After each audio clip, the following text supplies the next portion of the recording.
Okay, hello everyone. Well, what can I say? I've just decided to do a late night stream because I had too much to think about. So I'm joined with Chamchi Gimbap, the political fish, and I'm joined with Cameron Hickman, who have been on my channel before. So I put Chamchi's channel in the description, so be sure to subscribe. And yeah, guys, give a little intro to yourselves if people haven't heard of you before. Oh, dude. New left. Yeah. Thank you for having me. Definitely. It's always a pleasure and never a chore to talk to you, guy. I don't know. I don't. Is it okay to call you by your name? Is that? Yeah. They do that on our streams anyway. Ah, okay. Yeah. It's me, Yeah. George, and Calvin. Yeah, just we call each other by name. As him, like, Yeah. dude, no, man. It's always a privilege, never a chore. Yeah. Definitely. Okay. Cameron. Cameron, you want to add anything to that? Nothing much. It's great being on, and I don't think there's any much to say about that. Yeah. Okay. Yeah. What were we talking about? We were getting deep into quite a few things. Was it Karl Marx and some other stuff? Wow. So yeah. Yeah. We were. So there were like before we started the stream, I think there were two subjects that we wanted to. It was either history or it was Amber Rudd. So which one do you want to tackle first? I don't know. Well, it depends what topic Cameron wants to discuss because it was his idea for history. It depends what he wants to discuss for that, and then yeah.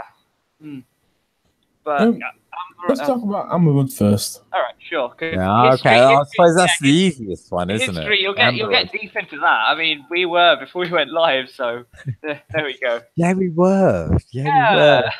This is why I had to hold my tongue because I was like, "Shit, man, this is sound wicked online." Yeah, but, yeah. I mean, it's You're gonna tear my channel red at this point. To be fair. Yeah. Okay, so I suppose the first question is, how is Amber Rudd still in the job? Right. Well, like the Tories love to say, we're all in this together. That's all I can say, really. Okay, what do you think, Cam? It's more to it than that. It's about May's leadership. Now, Amber Rudd is one of May's strongest allies, and that's why she's still there. And Amber Rudd goes, people ask questions about May as Home Secretary. This is true. Got her to go. So it's more to this than you think. Well, this is true. Like, remember when it was the on the last general election, you know, they had that BBC hustings kind of debate thing going on, and Amber Rudd took May's place. Yeah, remember that? Yeah, wasn't this like 2 days after her dad died or something? Exactly right. So she took May's place 2 days after her dad's died. So obviously there's some personal thing going on there. Obviously, there has to be, right? Would you go on TV 2 days after your dad died? No, I wouldn't have the stomach for it. Exactly right. Yeah. So I mean, obviously, like Rudd's been taking a bullet for her. Yeah. God. The thing is with Rudd, right? From the first, before making him leader, have you watched that Mary Boyce documentary? The what documentary? I didn't catch that. Choosing Mary v. Boyce Johnson. No, I haven't seen it actually. No, I haven't. I've seen the Gove versus Boris Johnson. Oh God, that's in there as well. But anyway, Theresa May basically promises Amber Rudd to be Home Secretary. Yeah. First part, and also she'll basically grooming Amber Rudd to be a successor. She's basically a younger version of Theresa May. See, like I understand that, but I don't I don't see it, considering how tenuous her majority is. Like her majority is bullshit. She literally her seat is so tenuous. It's unreal. It's like what? Yeah, 300 votes or something. Yeah. Oh yeah, didn't she have to like 5 recounts or something? Yeah, yeah, exactly right. Yeah, Well, yeah, that's right. This is before the election. yeah, yeah. Yeah. I mean, it's just, and it was embarrassing when she said, where she was sort of like the other leaders were like, oh, let's have something. It was on that ITV debate. They were like, oh, let's have something different, and Amber Rudd was like, oh, have what you trust, have the status quo, and then she was like, judge us by our record, and like everyone laughed. Yeah, that's true. Judges by a record. They're like, your record's fucking shit. Well, this is the thing, right? They've got 8 years of bullshit now Oh, definitely. to fucking deal with. Oh right? god, first And 5 years, yeah. Well, First this 5 is years it. were a coalition of chaos. First 5 years. Yeah. And this is absolutely a fucking nightmare, you know? Could you imagine, like, fuck taking maid's job? This I suppose this is the ultimate question. Who would take maid's job? Because if Rudd goes, May's got to go as well. Oh yeah. Because May was secretary, home secretary before. Yeah, she was Before Rudd, 20. wasn't She was 2010 until she became PM, basically. Yeah. It's not just that. After Stephen Green and Michael Fallon are gone, right? Those two people were the biggest May allies. And the last large May ally in the cabinet is Amber Rudd. Well, it's Gavin Williamson and Jim Hunt, but put them to the side. If Amber Rudd goes, May's authority is diminished. Yeah, I mean, she needs. I think she needs some close, like establishment Remainer types in a close term. Rudd's the only one of them, really, isn't it? Yeah, because the rest of them are gone. Justin Green as well was a strong May ally as well. Oh yeah. She's like.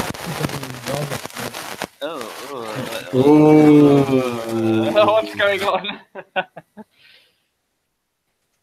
Oh, okay. Ooh.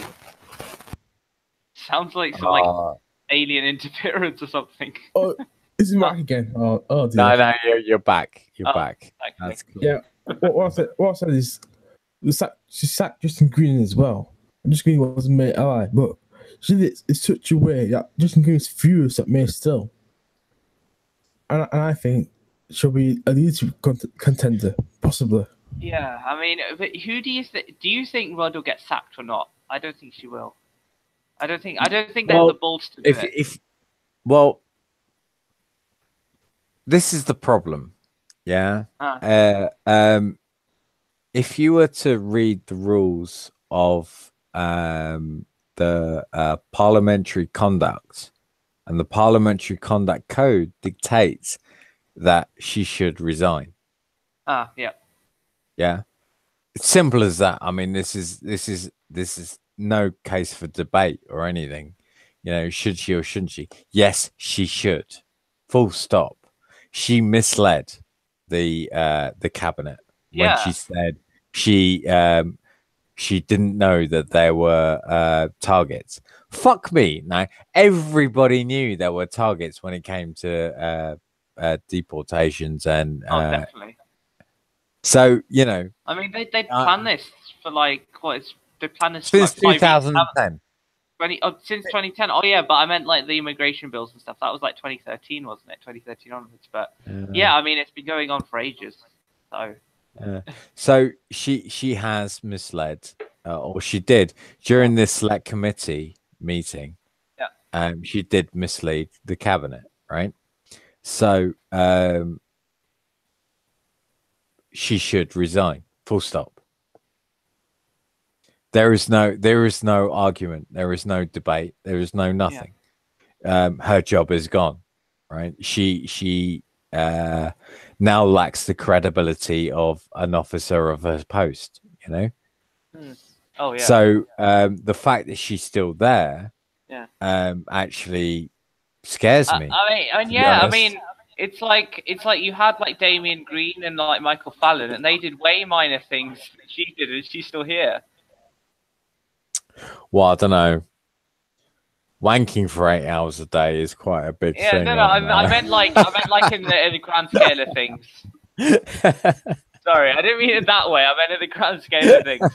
On the grand scale, yeah. If on a humanitarian side, yes, of course, yeah. I mean, and like she's next to the chancellor, Yeah. right? Right. There are. Okay, there. So if you were to take the highest position as prime minister, right? The next would probably the chancellor. Yeah. And the next would be probably Secretary of State, right? Yeah. Or Home Secretary, right? And she's basically third in line. Yeah. You know, and the fact that she's completely, what has she been doing, right? If you listen to her interview, right, she's been doing nothing, absolutely nothing, because she just pleaded ignorance throughout the entire thing. And it's just like, well, essentially, you are either ignorant or you're stupid or you're just incompetent, you know. So which one is it? And she pleaded ignorant, and it's just like, well, you know, that these are not the qualities that we look for in a home secretary. Yeah, and people are. It's weird because I've seen people try and lay it on Diane Abbott as well when she's done nothing in this incident at all. It's ridiculous. It's really bad. I mean, I don't get it. Honestly. But yeah, don't look at this. If you listen to Michael Gove, right? Yeah. Michael Gove says, "Oh yeah, they're just politicizing this Windruff stuff to deflect from the anti-Semitism in the Labour Party." And you're just like, "What?" Okay, all right. All right. I know, as laughable as it is, right? Okay. Exactly when did the Labour Party put anti-Semitism as legislation at all? Whenever? Can you tell me that? Historically, you're Cam, you're a history buff, right? When was anti-Semitism in their legislation? No, but I would say the right could spin it something like this. Oswald Mosley was a Labour minister. Knowing the media, they'll come up with this. He left Labour and became and created the British Union fascists. So obviously Labour was anti-Semitic, and that's why people ended up coming up in the news at one point. Oh, I didn't know that. Wow. Yeah, it was a Labour minister actually. Oh. Yeah, at that time, people thought it was going to be a Labour prime minister. Oh, but wow. It was like, after the Great Depression, there were arguments because the Labour government was in coalition with Conservatives, which was really odd, but there were. And the Labour prime minister wanted austerity. Oh, okay. But Mosley didn't. So Mosley left the Labour Party because of that. Oh, wow. I mean, you wouldn't think about Labour Party pushing austerity ever, would you? Well, the same prime minister was in coalition with the Tories. Oh, fair enough. Liberal Party. What year was this? It was early 30s. Into what years? Early 30s. Okay. Well, national governments and that. Okay, so this was when Keynesian economics was going through, and the idea of Keynesian economics was is that you have austerity in times of boom, but you have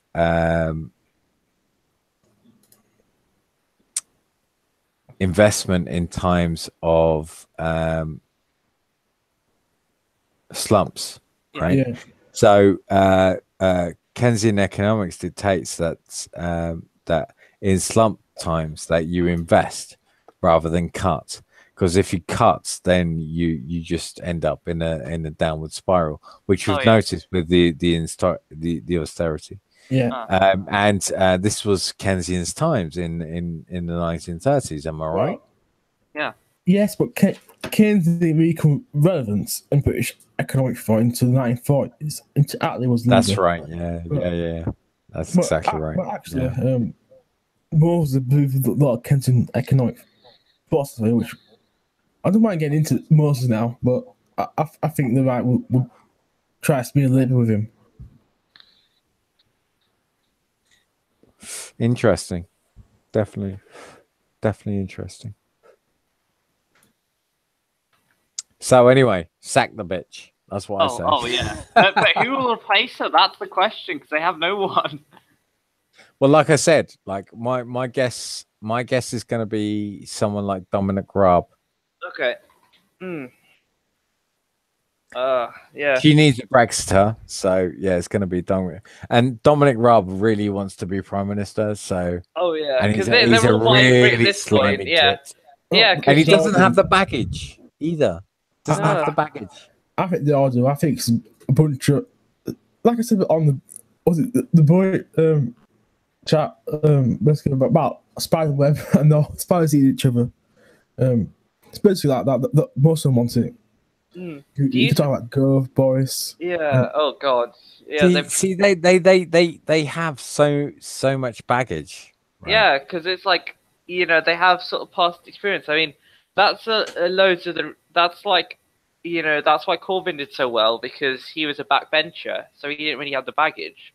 Whereas these people do. When they become PM, it's going to come back, isn't it? Well, no. Actually, I'll disagree with that. With the trip with Corbyn, right? The thing with Corbyn was that he was there to widen the debate. Right? Oh right? yeah, I think I saw a few others that like I think a few on the Labour right were like, we need someone to widen the debate. I think Exactly. That's why he got voted in, right? Okay. And as far as I'm concerned, that's why he got in. But I mean, if you've got another idea, then air it. Like, I don't think so. Well, I meant like why the membership voted for him. I didn't mean as in why he got selected.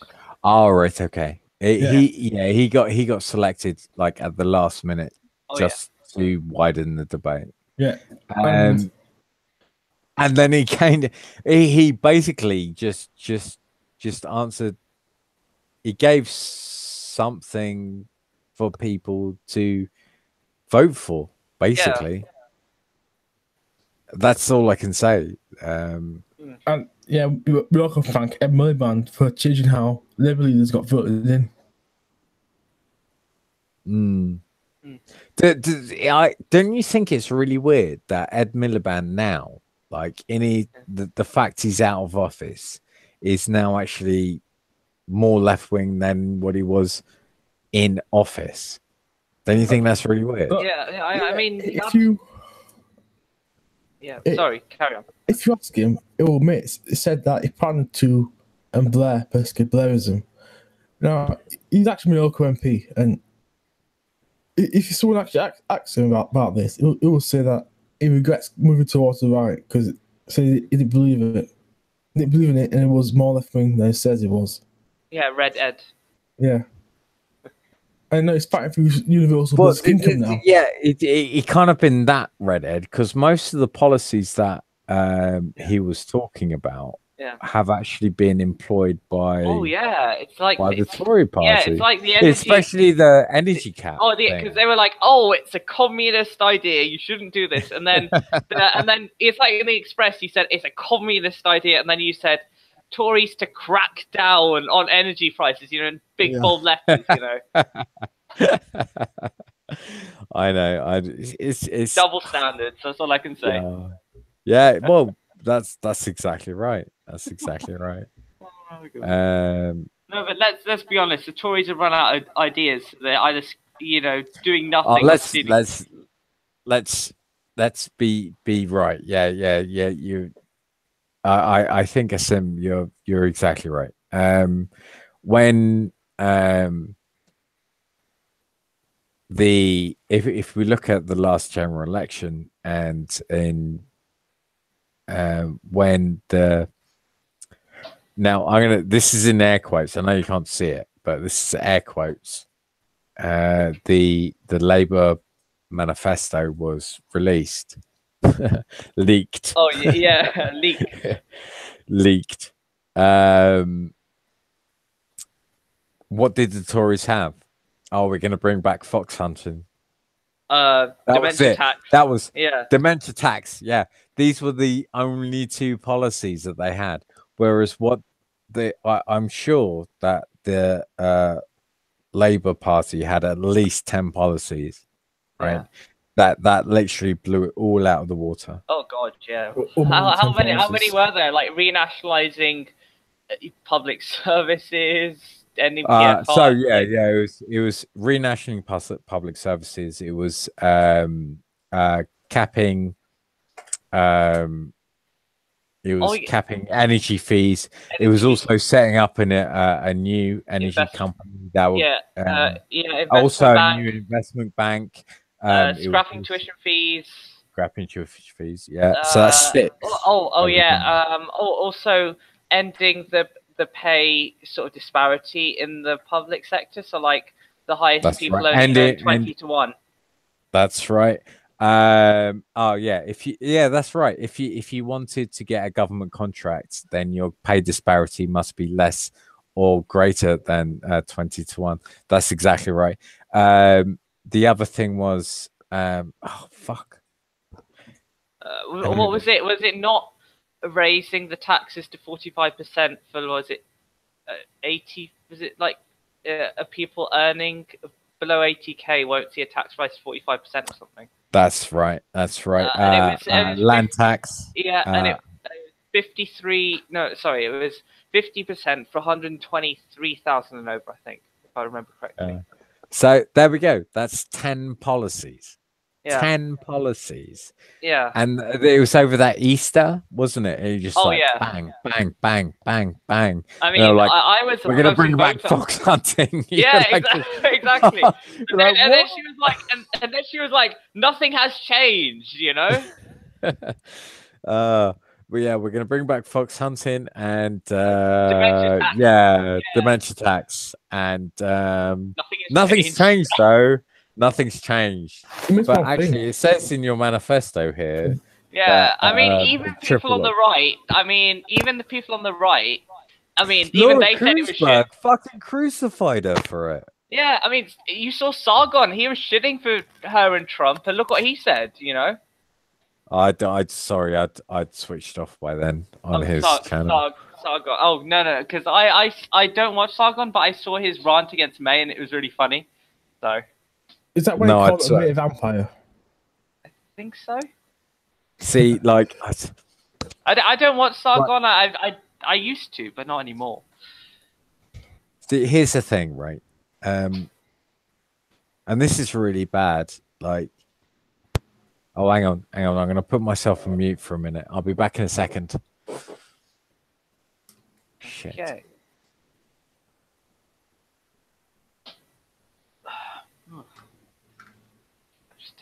Twitter for a bit. I don't know what he's up to. Okay. So yeah, Cameron, do you know when is it Styes are doing the Sunday stream today? Is it Styes, right? Yes, it should be Styes. Okay. Well, what time is it? I've messaged him. If he's online. I've just messaged him now. But yeah, what would it be early? Would it be a bit later? Also about mid-afternoon like last time. Okay. But I haven't asked him at all. So I wouldn't know.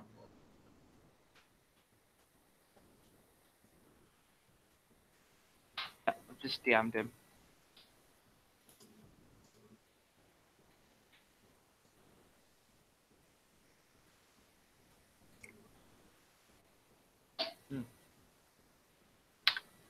Okay. Where is that? Only 3 people watching. I've got to advertise this a bit more. Oh god. So yeah, what's been going on with you then? Anything new or what? So you've nearly finished uni. I'm assuming you're going to graduate in summer, aren't you? Yeah, pretty much. In the autumn, actually. Okay. The graduation is. Okay. But what have you decided to do? Because like, what are you just gonna search for jobs, or are you gonna do a master's, a PhD, or what are your plans? Mm, I'm gonna wait on the masters. I think I'm probably gonna go for a job or some sort of graduate scheme for Mm, now. For now, yeah, because masters, it's the year of your life gone, and it costs actually in some cases it costs more than the average tuition fee. yeah, So, it's a lot am I, more difficult as well yeah, funding it and oh god, getting a yeah. loan for it. Well, there's way more workload in a masters as well, Yeah, and like it's a year long course as well. It's September to September or something, I think. yeah, that's why I think I should Masters, I think it's a give it a break. waste of time personally. I mean, do it if you want, but because Well, yeah, sorry. that's what I'm thinking. I think I should give it a break and then go back to it Oh yeah. year or two later. Mm. Yeah, I mean that's what people at my uni do. It's let's say I know the guy, one of the guys that teaches computer science. He taught me in the first term. He was like one of their like prized students. Who's like one of their top ones. I think he got like a first with his um first for his BSc in computer science, and then he did a job for a couple of years, and he went back to do his PhD, and he's still finishing it now. So yeah, Yeah, You talking about computer shit? computer science. No, we were talking about degrees because Cameron's in his final year, so we were just discussing plans what he might do. Cameron, I want to yeah. read you. I want to read your dissertation, mate. Please, please, can I read your dissertation? It sounds really interesting. I really want to read it. I would do a swap. Actually, I don't even think I've still got my dissertation. Yeah. To be Well, fair. what did you get overall in your degree? What grade did you get? What, me? Yeah. Oh, terrible. I got like Oh, a third. really? Yeah. What? I'm Why? I'm why? Yeah. Because it's an art degree, which means it's really, really subjective. Oh, okay. Yeah. Yeah. Well, same with my degree because final year you can do whatever the hell you want pretty much, and it depends how they grade it. So Well, that's what history is like. It's not. It's mainly about perspective, actually.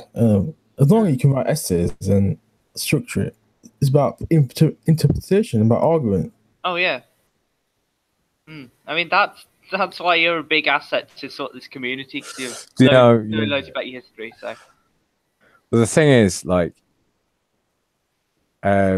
what university gave me was how to learn how to study and how to understand society. That's what you. So I kind of like after I left university, that's when I learned more. If you know what I mean. oh okay, so Yeah. it's sort of like lit the spark if you will. Yeah, yeah, yeah. I can now. The thing is, because of the subject I studied, it doesn't matter what grade you get. It's all on the strength of your portfolio anyway, because it's an art subject, right? I'm a photographer, right? Okay. So, and dude, mate, my fucking dissertation was written on. All right. Do you really want to know, or like, Sure, should I sure. just... Well, it's a bullshit stream, so we can talk about different things. So. Okay, so right, my dissertation was written on. Okay, so you look at a piece of art, or you watch a movie, or whatever. Okay. Now, when you see that piece of art, there's something that you're looking for. Okay, Yeah. there's something that you want to see, and when you spot it, you say, "Oh, okay, I like that," and then straight away you say you like that. Yeah. Okay, So but like then there an are other impulse. pieces, yeah, like an impulsive like thing. You say, "Okay, yeah, I like that," but then there's the other feeling, right? Okay, so you see a work of art that you like, but you don't know why. Okay. Yeah. And then like days later, you keep thinking about it and you still don't know why Yeah. you like that piece of art. And then you just keep thinking about it and thinking about it and thinking about it. Okay. That's what my dissertation was on. Yeah. That idea, that feeling that in between you seeing the work of art and why it stays with you. And it's that feeling and that lack of vocabulary that you have to kind of talk about it to someone. That's what my dissertation was on, and that's why I got my honors. Oh wow. Okay. So it's quite a massive subject, isn't it? It's So quite interesting. I mean how How long do you did explain it? how long did you take to write your dissertation? Or so I might have to do. It took me 8 months to write my dissertation. Oh wow. Because I have to write a 10,000 word thing, and I have to do. Mine was 8,000. So 8,000. But yeah. it's different for arts because with my one we have to do a final year project and we have to do a dissertation on that project, which is 10,000 words. You have to document everything as well, so it's ridiculous. We've just actually got someone actually watching. Oh, 4 people, and there's only 3 people here. So oh there must no, be oh one. that's it's. I'm doing a bit of a trick. It's actually my phone. I've got it as my All right. alternate account. Oh no. Oh no, I thought we had an audience. Yeah, I can. No. Yeah. But in the bullet in the my first paragraph in it, and it's actually a friend of mine's quote, and it is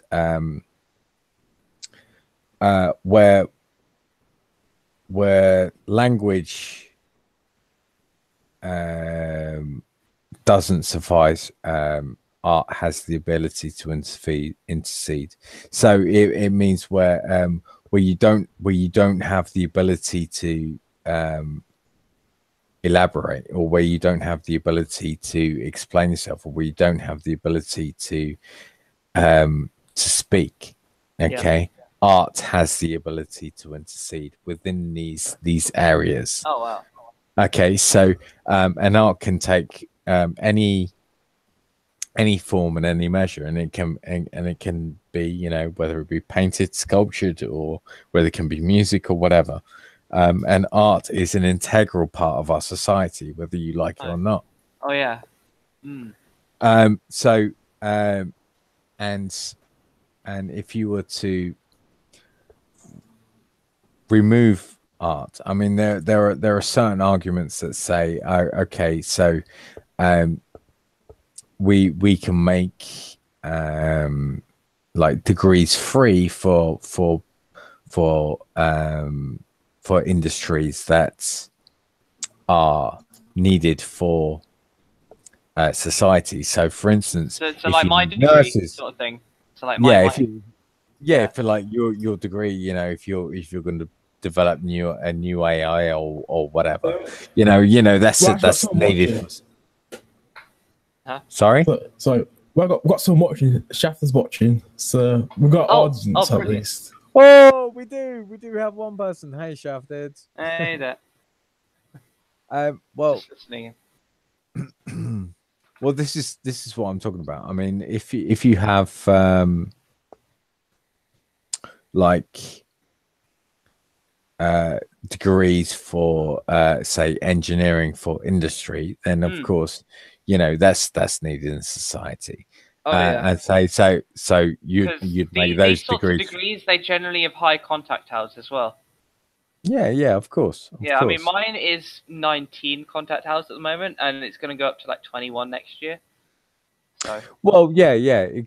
I mean, this is the idea is that okay, yes, if it's needed in industry, or you know, to be the greater good. What my argument would be is that art and that art is just as integrous to any society, just as much as as industry, you know, because a society without art really isn't a society at all. Yeah, but do you really need a degree for that though? That's what I'm thinking. Not at all. No, no, you need talent. You do need a certain amount of talent. Yeah, I agree with that. But what I would say is to understand how art works and to what goes into an image and how an image works. I think there is a certain amount of education that is needed there. Okay. So whether you need a degree, no, but is there education needed? Definitely. Yeah, I mean it's because it was on the political compass test. I think it was that anyway. There were like the businessman and the manufacturer are more important than the writer and the artist. I think it was something like that. But I actually put agree for that. So yeah, I guess. Yeah. Well, no, I think they're just as important as each other. You know, I really do. I do think that art is just as important as industry. And you can say that society could not survive without industry, but I would argue that society could not survive without art in the same way. Oh, okay. And I'm pretty, yeah, I fucking hell, I'm pretty strong on that. Yeah, I can't. Yeah. Being an artist, I can't. I think here we go. This is something you might agree with. Society survives on its industry. Yeah. But society thrives on its art. Oh, okay. That's interesting. Does that make sense? Yeah, that's quite interesting actually. Never thought of it that way. So if you want to survive, yes, of course. You know, if you want to be on the island with Bear Grylls, then fair enough. You can survive. But if you want to thrive, then I mean, like art is as old as humans, basically. You know, or as old as humans become self-aware. You know, we had the ability to create art, and we've actually created art, and you've seen them in cave paintings and whatever. Whereas you couldn't say the same thing for industry, can you? Yeah, that's true. So, but yeah, I love all sorts of art. I love music. I love movies. I love but yeah, I'm a modern art person, so photography. Yeah, I'm a sciencey person, so I'm gonna disagree. I don't. The thing is about photography. Yeah. Is that you get the whole geeky stuff like meshed in as well. So like you get the old F numbers and like how the F numbers. So using tech as like my camera. Oh, so like aperture, ISO, that sort of thing. Yeah, definitely. Yeah. The exposure triangle. And oh stuff. yeah, exposure triangle and yeah, that HDR, that sort of thing. Yeah, Oh, definitely. wow. So when did you do your degree? When was that? Must have been ages 2005 to 2009. Oh, okay. So you did a placement year, was it? Because it was a sandwich degree. No, or... it was no. It was a 4-year degree because I didn't do any A levels. a foundation year. Yeah, I did. Yeah. Because that's what they do in America, isn't it? They don't do sort of A levels. They graduate at 18, so they do. Well, the I was GCSEs. 25 at the time, so okay. so I left home, or was kicked out of home when I was 17. 17. No, didn't know that. And I lived homeless slept rough for a few months. Oh shit. Yeah. I've literally Wow. gone from the ground up. Like, Wow. Didn't know that. Sorry to hear it. But no, I'm sorry, man. that's yeah. I mean, wow. Like, to be honest, mate, I'm I was really lucky to have a few friends that actually took pity and helped me out, Okay. and that, yeah. So, a friend of mine saw me sleeping rough, right? Yeah. And he said, "Look, mate, I'll give you a month, right? But you have to get off the drugs and get off everything else, right? Oh yeah. But I'll give you a month and you can live in my place rent free, but you have to get a job. And, you know, Okay. after a month, I'm going to start charging you rent." And I was like, all right, man, I'll take it. Right. So, yeah, I got off the drugs and stuff and got a job. But then the job market back then was very different, Yeah. to what they have now, you know. They had to actually give decent contracts, living wage. Oh yeah. Now it's like 0 hours wage. 0 Like, hours if minimum. I'd have been in the same position now, fuck me, there's no chance I would have got out of that hole that I was in. Mm. No chance. No chance at all. Yeah. And it breaks my heart for people.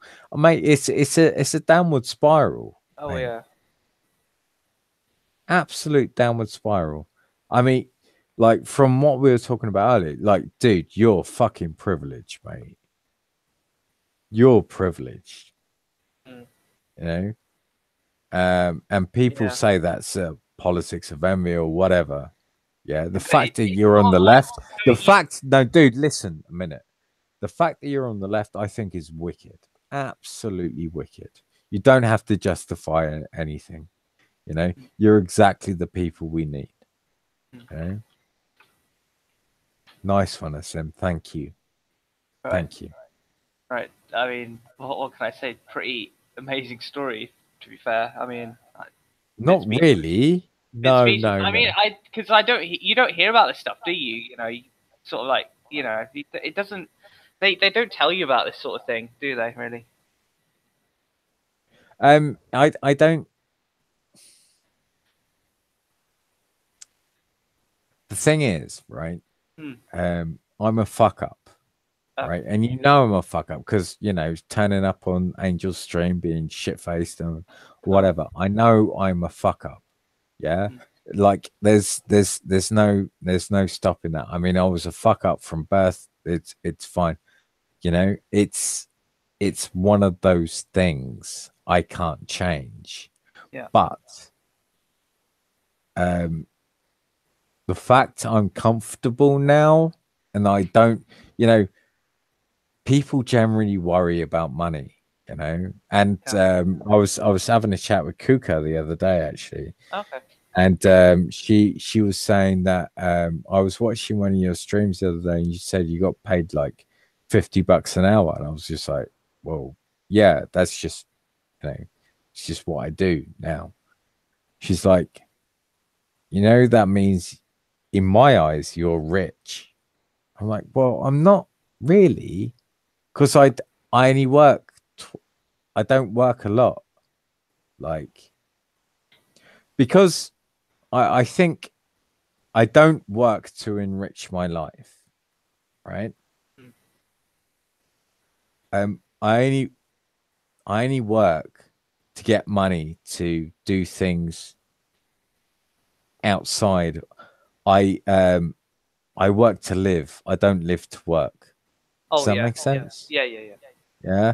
So I only work like 20, 25 hours a week because that means all the other time I'm just doing what I want to do. Yeah, doing this. Yeah. Chatting to you, man. Like, Yeah. I'll tell you what, right? I used to do the other thing, and I used to be a proper yuppie, have the nice watches and the nice suits and the nice motorbikes were the thing, right? So I had this motorbike and it was very, very fast. It was RVF. 400 NC35, very fast motorbike, 400cc, pocket rocket or a crotch rocket, they used to call them. Anyway, I was riding it really, really fast, and I was really, really angry one day, and I crashed it really, really badly. Ooh. And it nearly killed me, right? And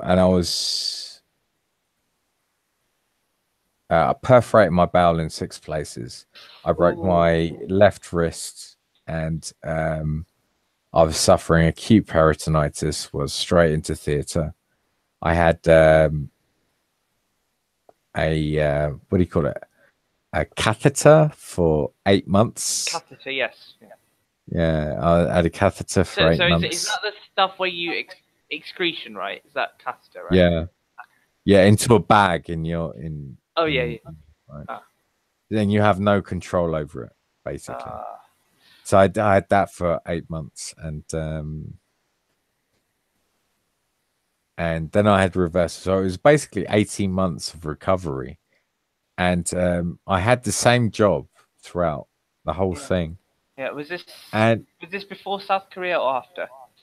This is before. Actually, this is before South Korea.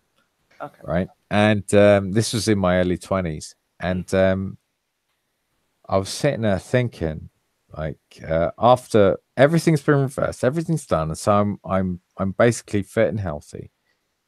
And I woke up one morning and I was just like, God, I hate doing this. I really fucking hate it. Why am I going to work now? So I walked into work and I said, look, I'm going to hand in my notice now. It's 30 days notice. And I called my mum and I said, Mum, can you give me a bed for 30 days?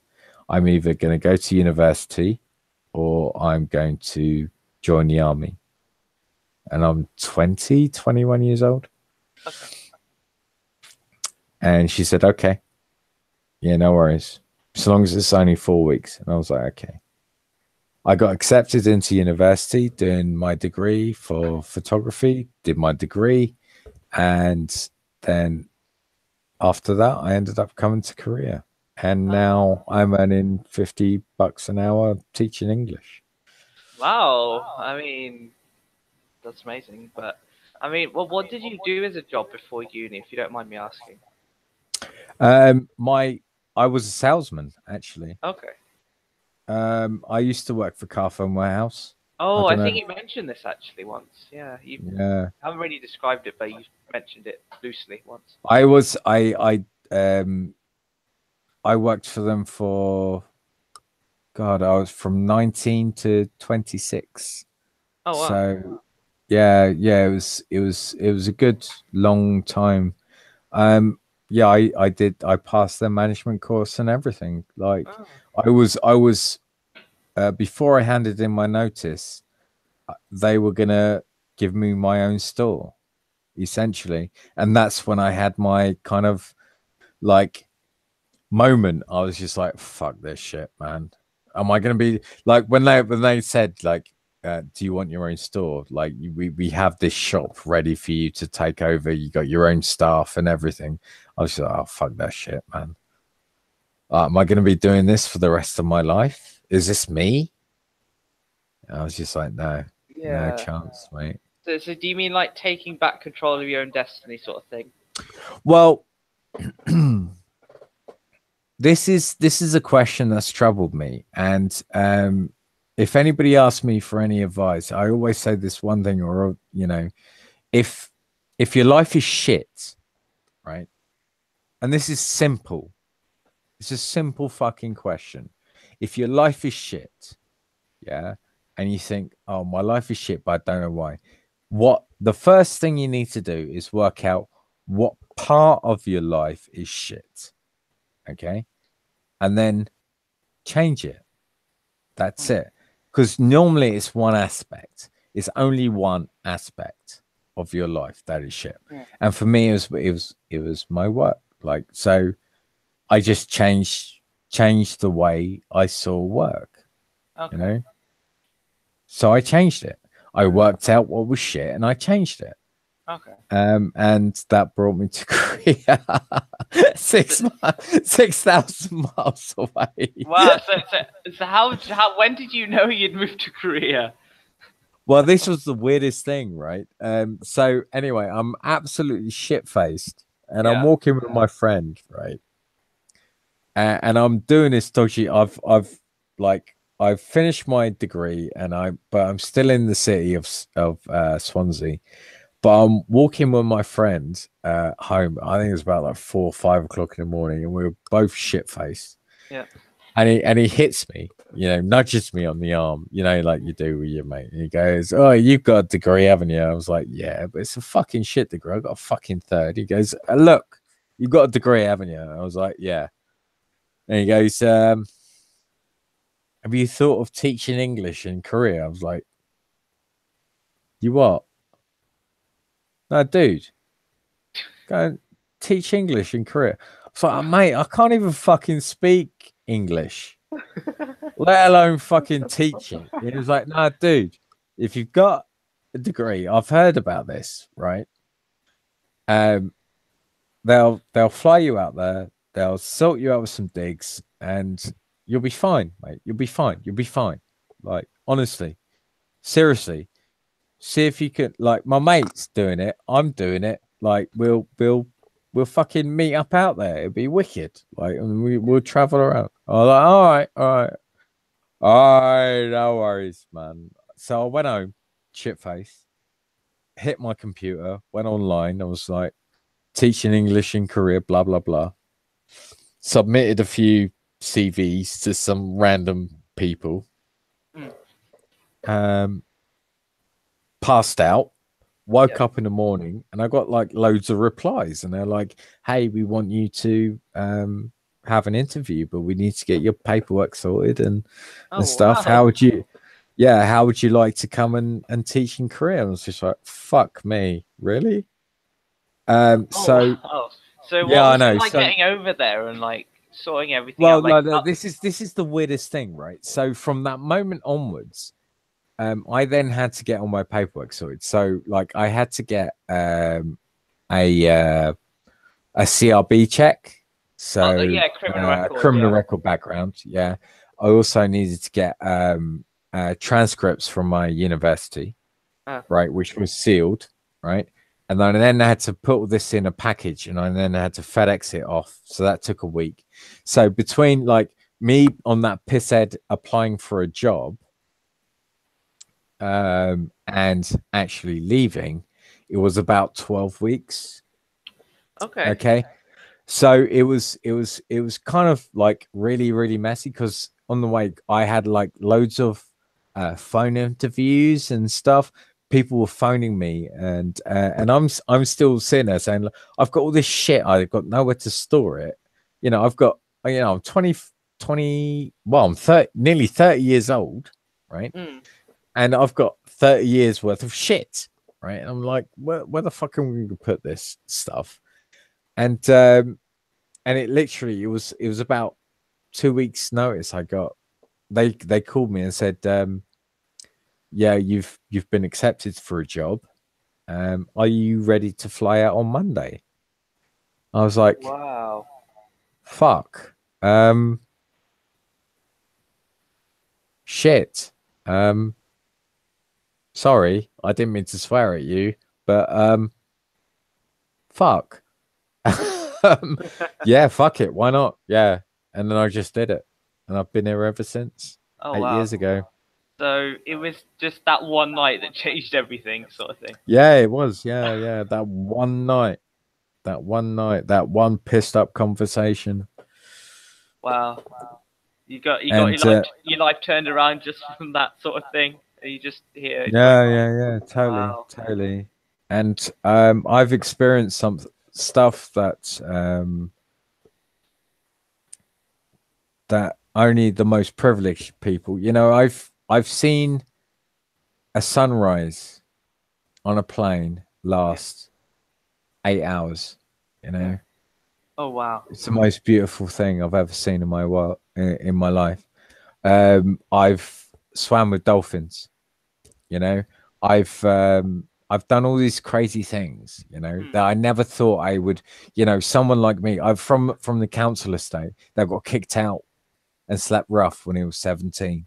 That never thought he'd be able to do it, you know.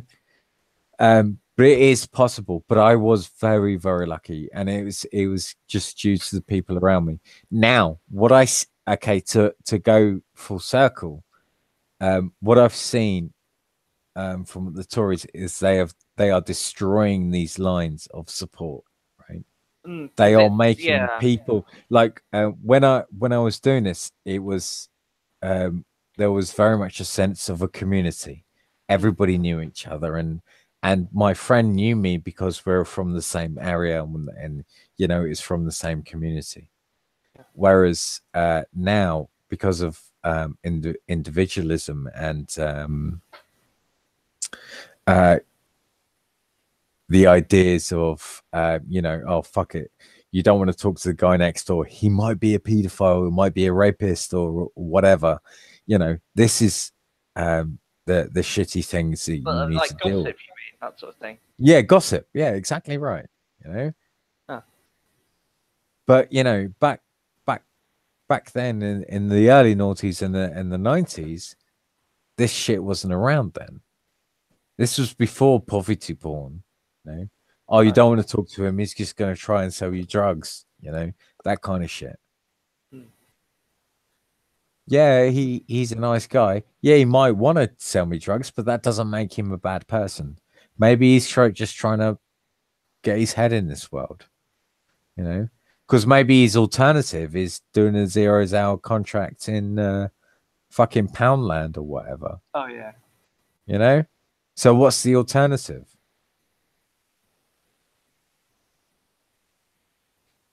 Dude,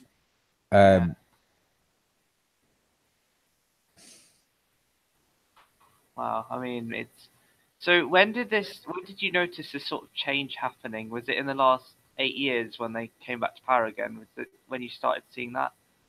I don't know. Can you clarify that question, please?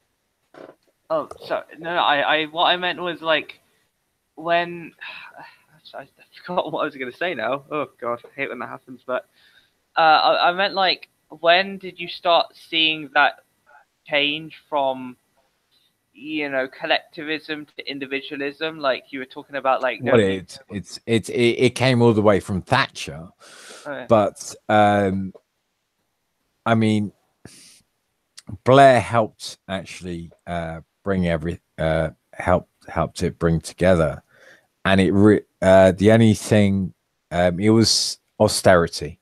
Oh yeah. Yeah, that's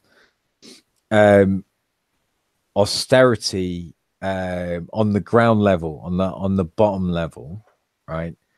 My experience from, you know, 2008, 2009, 2010, is it absolutely destroyed communities. Absolutely destroyed communities. And this is something that's not spoken about at all, you know. And it will take a long time for these communities to be repaired. And for Ed Miliband to do, I don't really have a grudge against Ed Miliband. Yeah. I just don't think we were looking something beyond Blair, right? Because we'd seen like what Blair done, and we knew that he was just basically a red Tory. Yeah. And Blair and Miliband just wasn't radical enough, right? And then now we've seen Corbyn, right? Yeah. And now this is it, right? This is it. This is our chance. Mate. Yeah, we need to take it because you know we've seen. We need to grab it with both hands. Yeah, right? Exactly, and they're doing everything they can to stop us doing it. I don't like. I'm quite I'm a bit like Swiss. I'm very thick-skinned, and I'm quite going through what I've been through. I don't like shed a tear often, but after the chicken coup and that massive majority that he got awarded with, I did shed a tear. I will admit. Now, that was one of the happiest times of my life, right? Just to know that someone that has the same values as me, like on the street, man, I met so many different people, and they came from so many different backgrounds, you know, sleeping rough, you know, and it was like we were all in the same boat, you know, and it didn't matter where you're from, like it didn't matter, and a couple of them were actually Windrush as well, you know. Oh wow. Yeah, it just didn't matter where you're from, but we all worked together, right? You know, we all went to the same places to sleep, in the same beds and whatever. And the thing is, like, if one of us got some food, we'd all always share it between us. Yeah. Like, you know, just because I had one roll, I wouldn't eat it all myself. We'd always share it. And if we only got one little blim of weed, you know, we'd all always share the joint. You know, it was always we would share everything. You know, Wow. Because you don't see that nowadays. You always see, you know, keep everything close to your chest, if you will. That's how people treat themselves, isn't it? It's just like, let's say if I don't know, let's just say I think it was George who mentioned this. He made a really good point where it was about like homeless people. You know how you said about how they say, oh, they're gonna take drugs, but then I think it was George who he was a homeless person was asking for £5, and he was like, and a guy came up to him and he was like, oh, don't give it to me, or buy drugs, and then George was like, you know, he might as well have the drugs because he wants to get his mind out of this horrid world, which is fair yeah, enough. fucking right, fucking right. Do you know? I did as a photographer, I did this project with in Swansea, and it was a charity called Serenians, right? Oh yeah. And what they did was they worked with homeless people, right? And they had two sections. They had the normal homeless people, Yeah. and then they had the 45 pluses, right? Ah. Now the normal homeless people was completely dry, so there's no alcohol or whatever. What they generally did was like a breakfast club, that kind of stuff, right? And they'd also like give them like bags full of vegetables and fruit and stuff, and just say, there you go. And so that what they'd do is they come in the morning, and they'd have a breakfast, take a bag of vegetables, and then go. Whereas on the 45 plus, which I thought was really weird, which I didn't even know, right? Is they actually had alcohol available. Okay. Right. So if you're older than 45 and you're homeless, is that you could go to this place and they would actually serve you alcohol free, right? Okay. Because if you're an alcoholic, they basically if you've been an alcoholic for so long, it could kill you if you just like stop drinking. Oh yeah, your body's so used to it. So if it's like exactly, yeah. So they used to serve you a little bit of alcohol as well, right? And and again they used to do the breakfast club as well. And I thought that was really, really understanding. I was like, wow. That's really, really cool. And they do like there's a really good documentary. It's called Swansea Love Story. Honestly, check it out. I've seen that actually. You mentioned it a couple of times. It was yeah. This was actually filmed at the time that I was doing my degree in Swansea. Oh wow. So I know most of the people, and I lived around there. And it's the skag epidemic is another thing.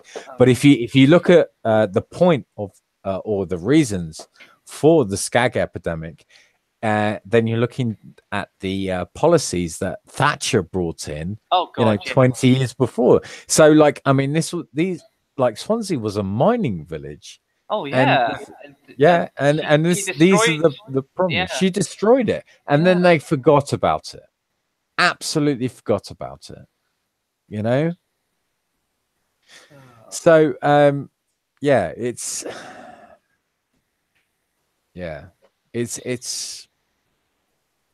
absolutely horrid. Absolutely horrid. Just, oh God. I mean, I just can't believe that people still. I know this sounds like narrow-minded, but I can't believe people still vote for the same people that cause this shit. Well, no, people vote against their next door neighbor. Yeah. Right. This is something that I don't admit to. I mean, because there's not many people listening, and it's only you and me and you. And Asim, I love you to bits, mate. I know I've only never met you, but fuck me, mate. You could marry my sister, mate. Fair enough. I fucking love you, mate. Here's the thing, right? My mum, she's a fucking idiot, right? Yep. She'll vote Tory because, as far as she's concerned, her neighbor is on the fiddle, or she thinks she's on the fiddle, right? She has no evidence, or she has no idea, right? But she, like, her neighbor's on disability benefits, but because this disability is invisible, i.e., she can't see it, then she's sure she's on the fiddle, right? Wow. And I'm like, look, mum, this affects this. I don't care. I don't care with it. I just want to fuck her over. I'm just like, oh my God, Mom, for fuck's sake. Oh shit. But this is kind of a really good allegory for the rest of the country, because she reads The Sun. She watches the BBC, so it is an allegory for the rest of the country, I think. But I mean, she watches the poverty porn and stuff. God. Oh God, that's where she gets from a lot of it, probably. Oh, so she's sort of like, she's bought into it, if you will.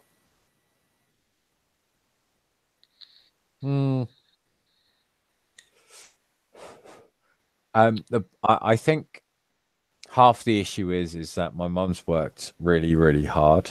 A lot of her life. That's what they say, isn't it? That's one of the big arguments. Oh, you've worked hard all your life, Labour are going to take it away. That's the main thing, isn't it? That's what I hear all the time from right-wingers and Tories. They say, oh, if you want to keep your stuff, they're going to take it away from you. Oh, yeah. No, that's bollocks. No, exactly. No, if you read, like, I mean, this goes back to Marx. I mean, if you read, nobody wants to take your possessions away. Nobody wants to take your fucking anything away. Nothing at all. It's just once you get into the luxury communism, what Aaron Bastani talks about. Oh yeah. It'll just become irrelevant anyway. So it doesn't even fucking matter. I mean, this goes back to the Marxist stuff we were talking about before we went live. Dude, I fucking love Marx. Absolutely fucking love Marx. If you went out and said that in public, you'll probably get like dirty looks. I don't fucking care. Yeah, exactly. I don't fucking care. Actually, no. This is in fact Laura Pidcock fucking said this on Novara Media.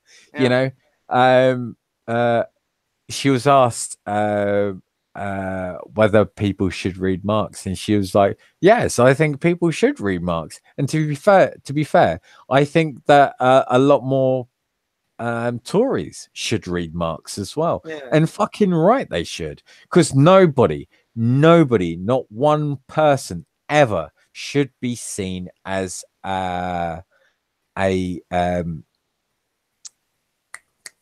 what do you call it,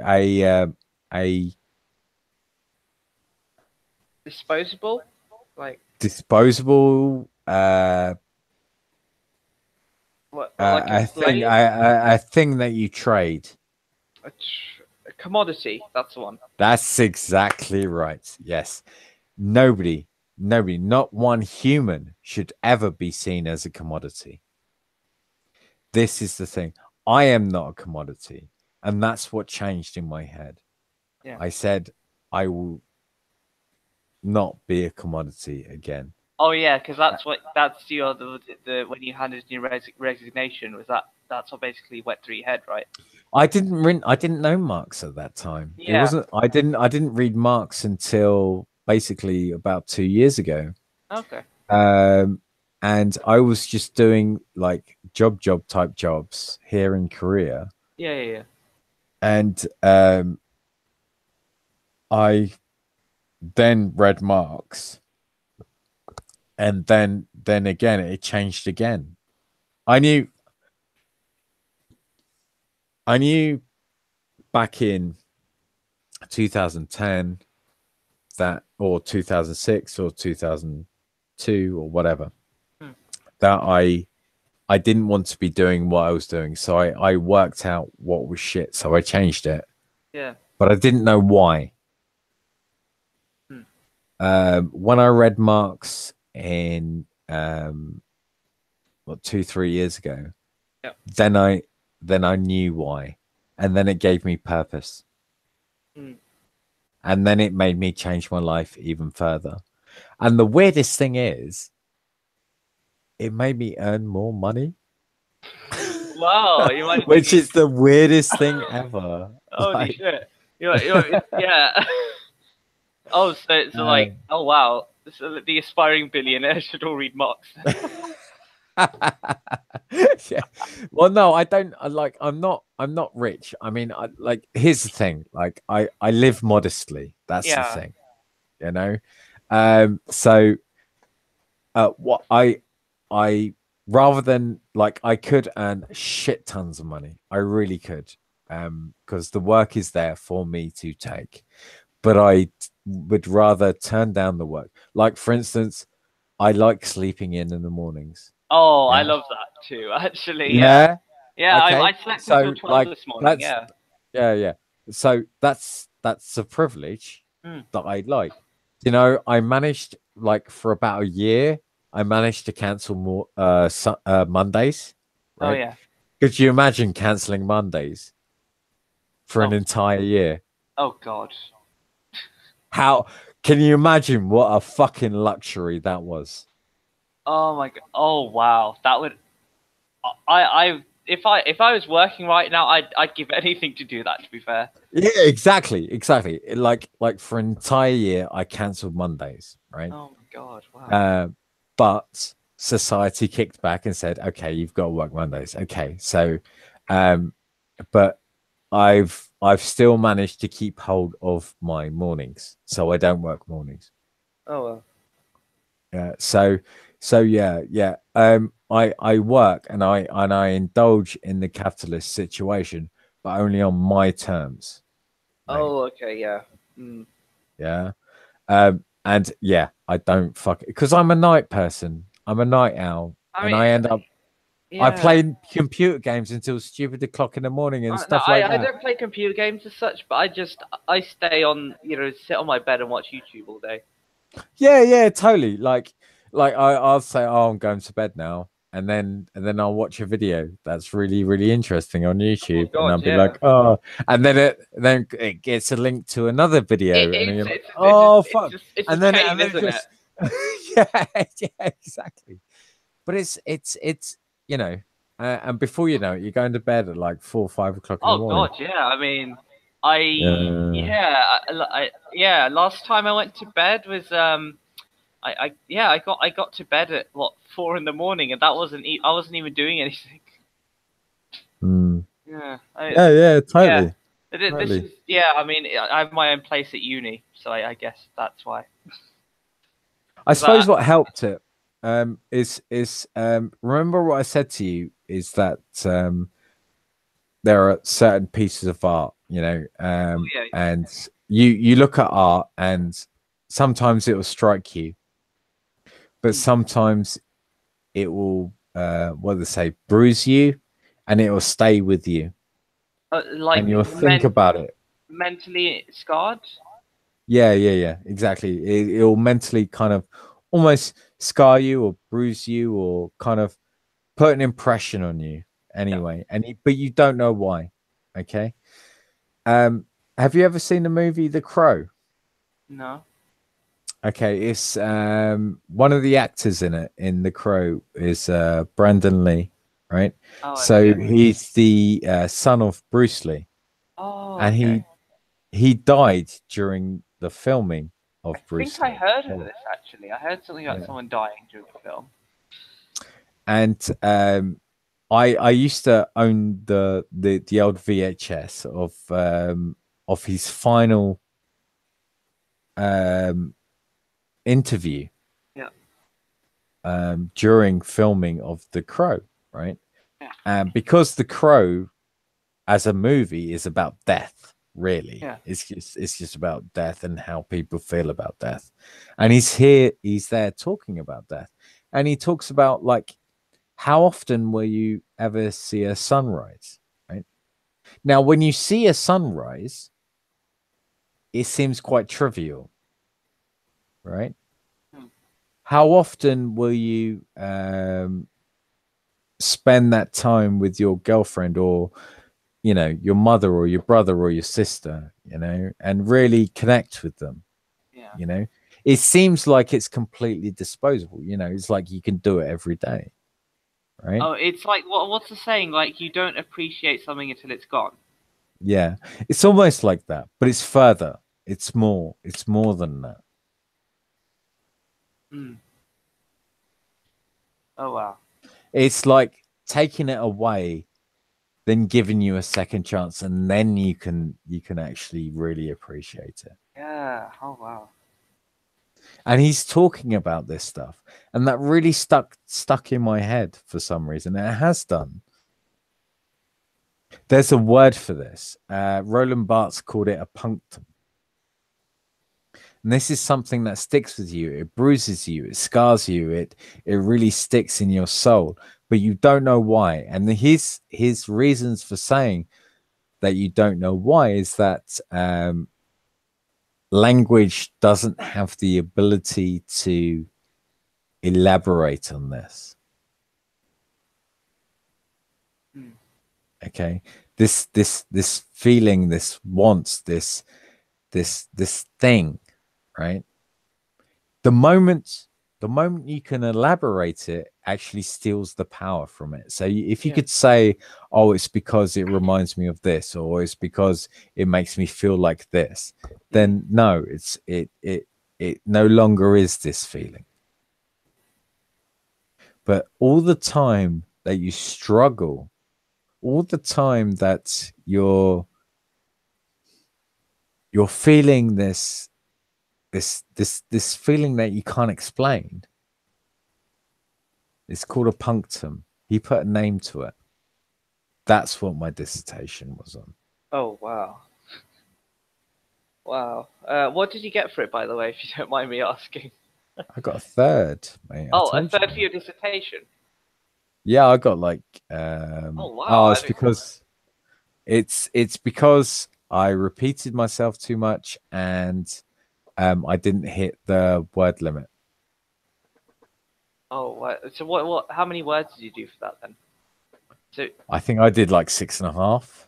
Okay. I only did 2 chapters. I should have done 3. I should have done with regards to no. In retrospect, I should have done so much better. Like if I was to write it now. Yeah. Because I understand the concept a lot better now because I've had the chance to think about it. It was just because of the high pressure environment. That's true.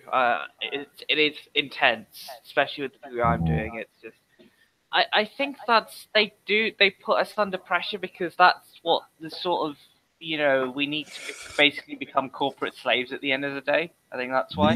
The other thing being is that I restricted myself in research materials. like if you're going to form an argument on your dissertation, you need to have a wide variety of arguments Oh yeah. to go from, right? Mm. My problem was my field of argument or my field of research was very, very narrow.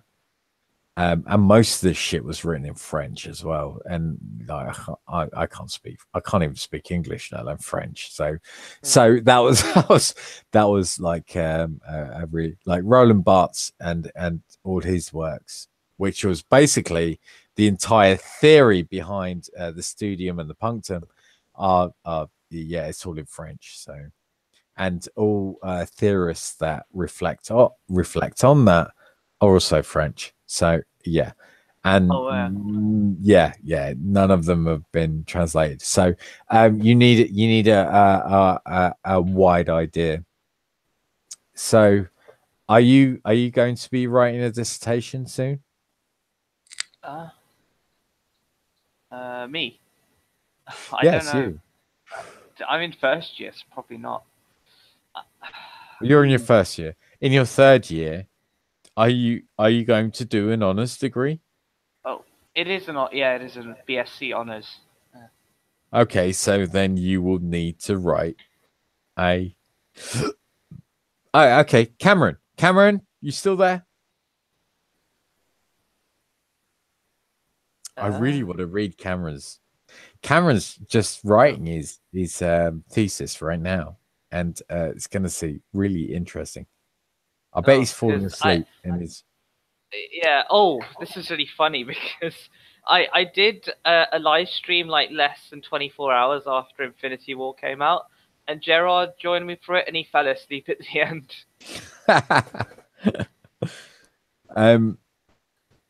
So how was it anyway? Infinity War. Oh, no spoilers, please. It There's a place in hell reserved for people that give spoilers. It was brilliant, but all I can say is don't buy the fake news conspiracy theories that came out before the film. That's all I can say. Oh, no, I'm not. I don't do that anyway. But yeah, literally, I'm just gonna say this. Like, literally, there were two people sitting next to my little group I went with, and they were crying heavily at the end of the film. So that's all I can say. Oh God. That's enough to spoil it. Since one died. No, it doesn't matter. Doesn't matter. Shut. Yeah, you're back. You were supposed to talk to us about your bloody dissertation. I went back. I was listening in the background. Yeah. Tell us about your dissertation. Anyway, because I really want to read it. Please send me a copy of dissertation. I have to see if I can. But oh, please. I really want to read it. Because, like, no, honestly, like, Cameron. Yeah. I like your political analysis is much better than mine, right? And your dissertation is bound to be awesome. So I really want to read it. I really, really, really want to read it. Yeah.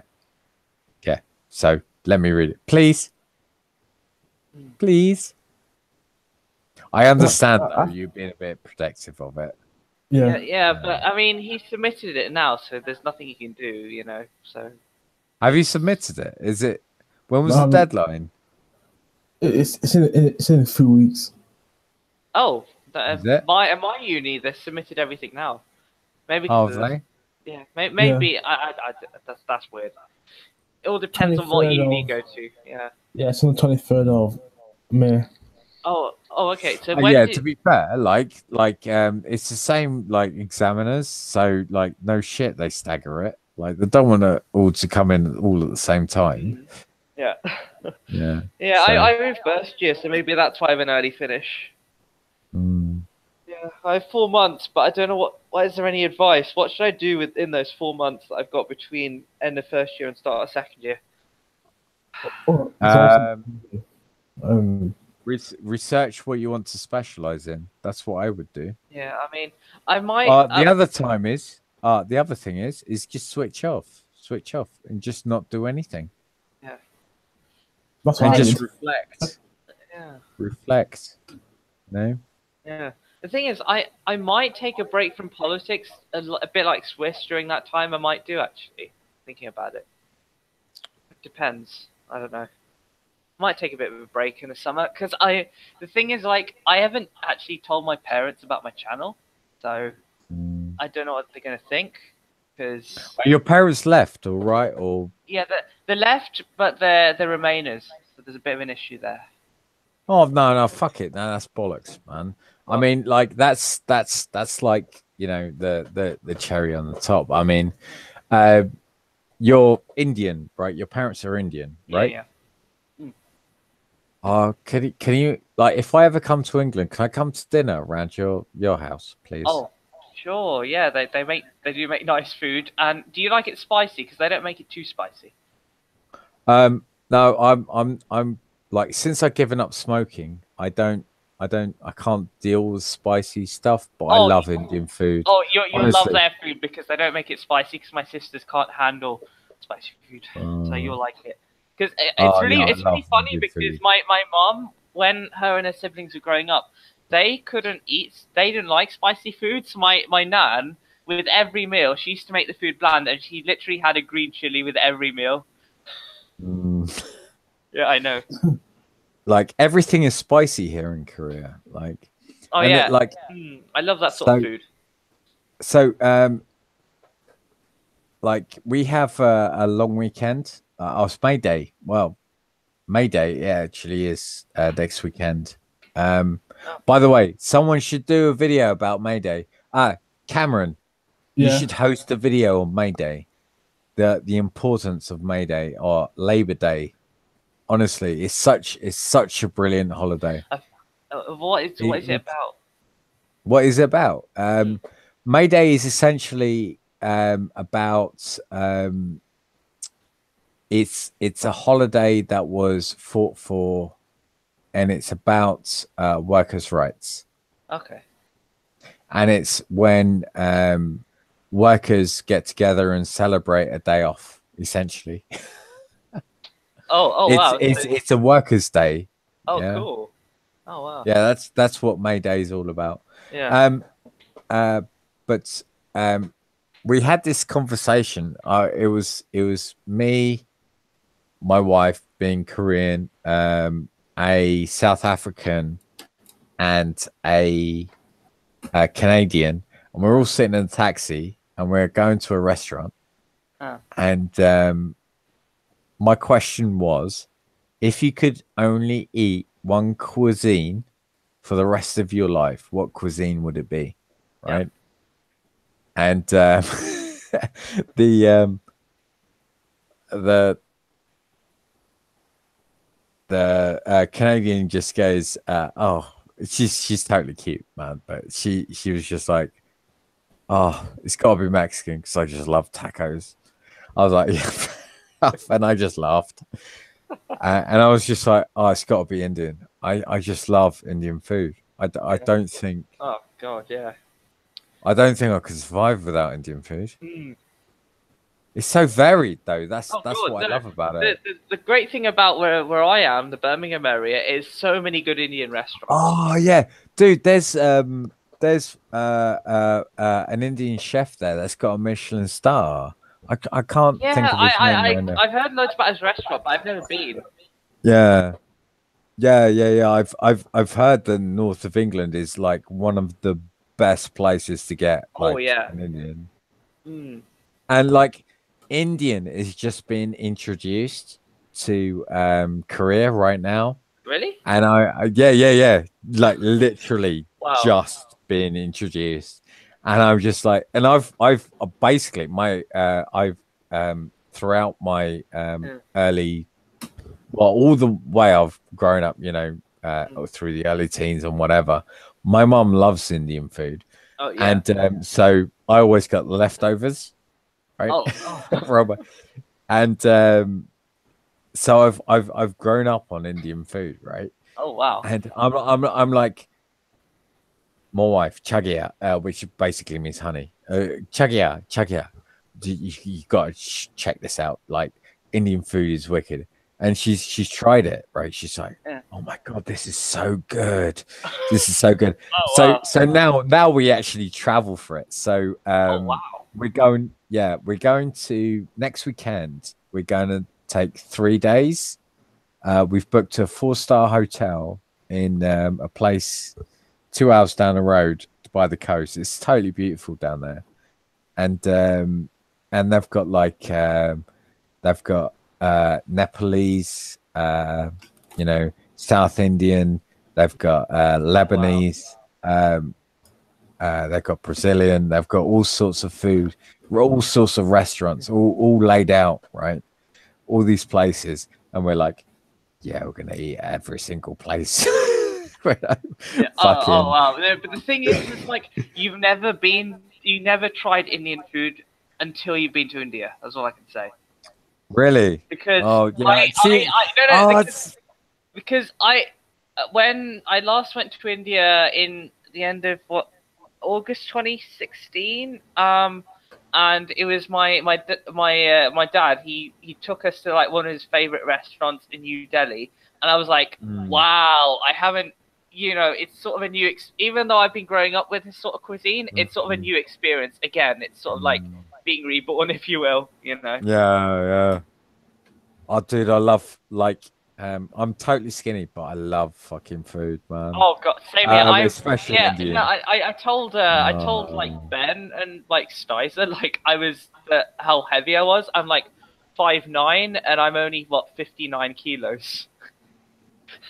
Dude, I'm nearly 6 foot, and I'm struggling to hit 67 kilos. Oh wow. So I understand. No, but yeah. I love food. Once I start eating, I can't stop. But I don't get fat. That's the thing. Yeah, It's like when but I it was. has to be good food, though. It has Yeah, to be good. I don't eat shit though. Yeah. It's like sometimes I might pop out to the local burger shop that's like literally 5 minutes walk from here, but I don't have that stuff normally. If I want to go out, I go out to the town centre and have something nice, you know. But yeah, I mean, it's weird because it's like I think I went to Turkey last year and I gained Did you like, have some kebabs? oh yeah. Oh, Oh, it was man, brilliant. So Turkish kebabs. we went to one of those like resort Brilliant. hotels, and every night they had fresh barbecue on. It was brilliant. Oh, mate, yeah. Oh god, yeah, it was lovely, and I think I gained like 4 kilos, and I lost it like a few days later. This sounds really bad. This Yeah. sounds really bad, but like I love cuisine from all around the world. No, All around the world. I trade my cuisine for yours because I love that sort of food. Oh, it's England has really great comfort food. Yeah. Like I appreciate that. Not England. I mean like South Korean. Yeah, like the Japanese, Chinese, Korean, that sort of thing. I really like. That's my favorite. Yeah, but Korean specifically. I haven't. I've heard loads of stuff about the Korean barbecue, but I've never tried it. It's it's really boring. What, Korean barbecue? Yeah. No, but like everyone, it's the big thing in America at the moment. Oh yeah, okay, yeah.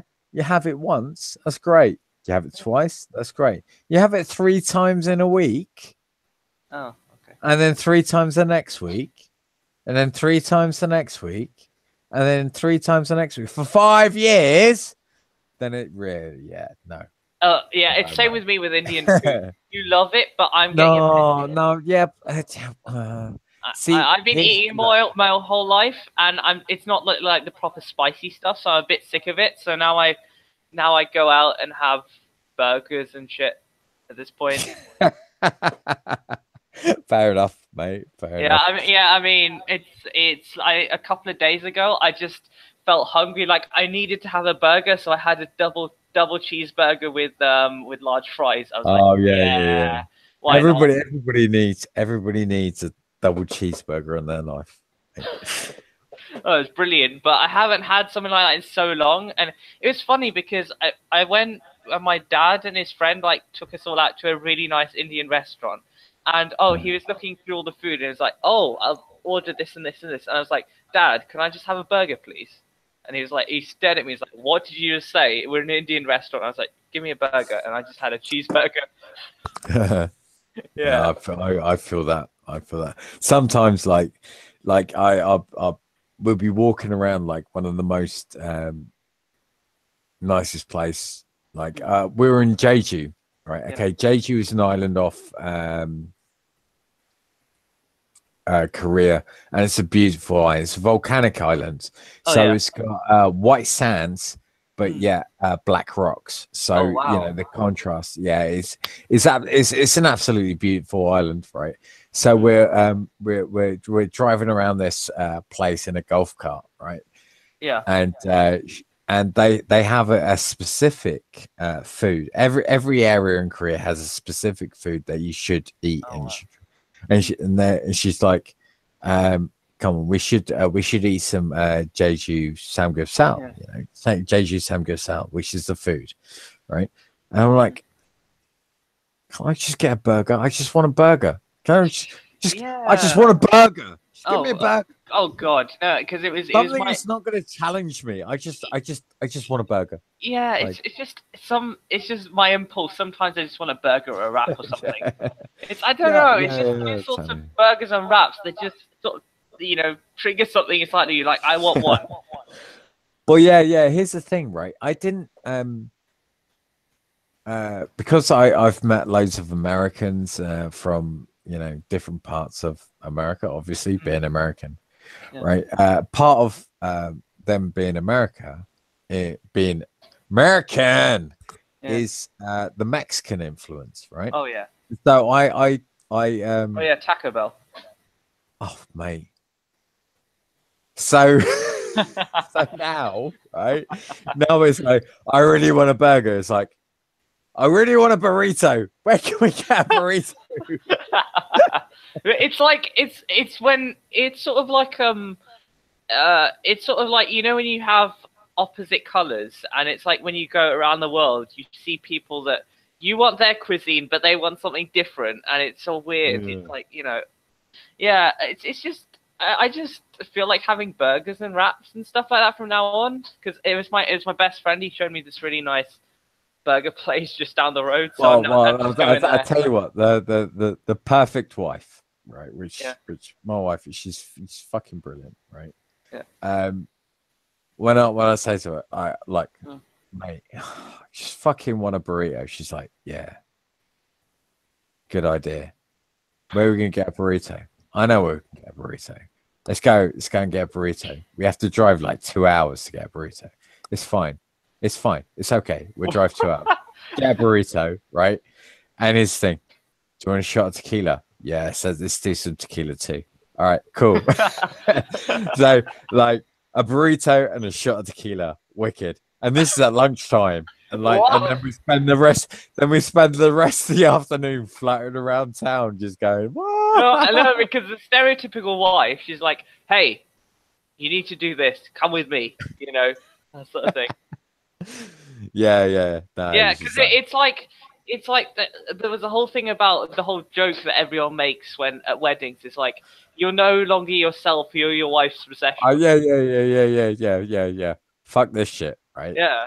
Do you know what she said to me the other day? She went dancing around me. I was like, "You're dancing around me. What's up?"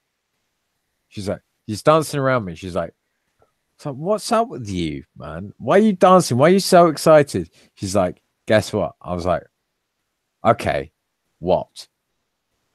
You want to go to Busan?" Yes, we're going to Busan, right? Which is the place we're going to next weekend. Guess what? I was like, "What?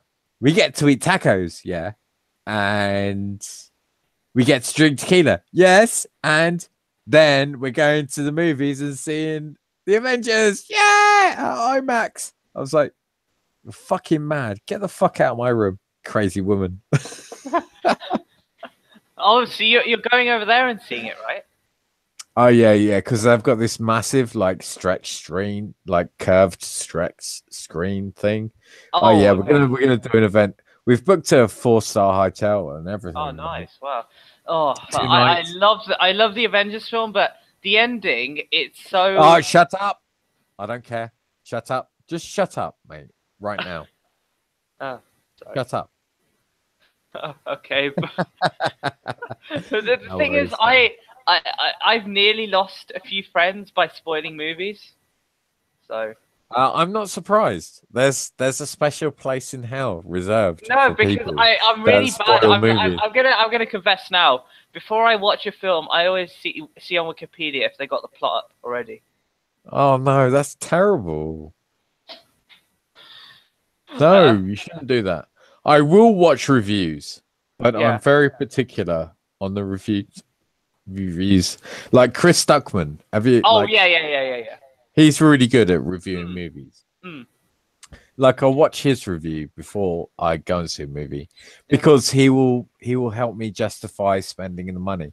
Like for instance, he helped me justify going to see Ready Player One. Did you? Oh, Did you? I haven't seen that. You know, you've told me about it, but I haven't seen it yet. I'm not sure if you could appreciate it. It helps if you're an 80s child, and you're not. 80s child. I probably have to ask my mum for this one. She was born in the mid 70s and she grew up in the 80s, so she's not, she's probably into that sort of thing, but I'm not. Yeah, like if she's into Western culture, Yeah. like in the 80s, then then mate should have a fucking ball because there are so many Easter eggs and it's beautiful. But if you just take it as a movie type movie, Yeah. it's fucking bollocks. Yeah. Absolutely bollocks. The screenwriting is shit. The scenes are shit. Yeah, it's really, really bad. But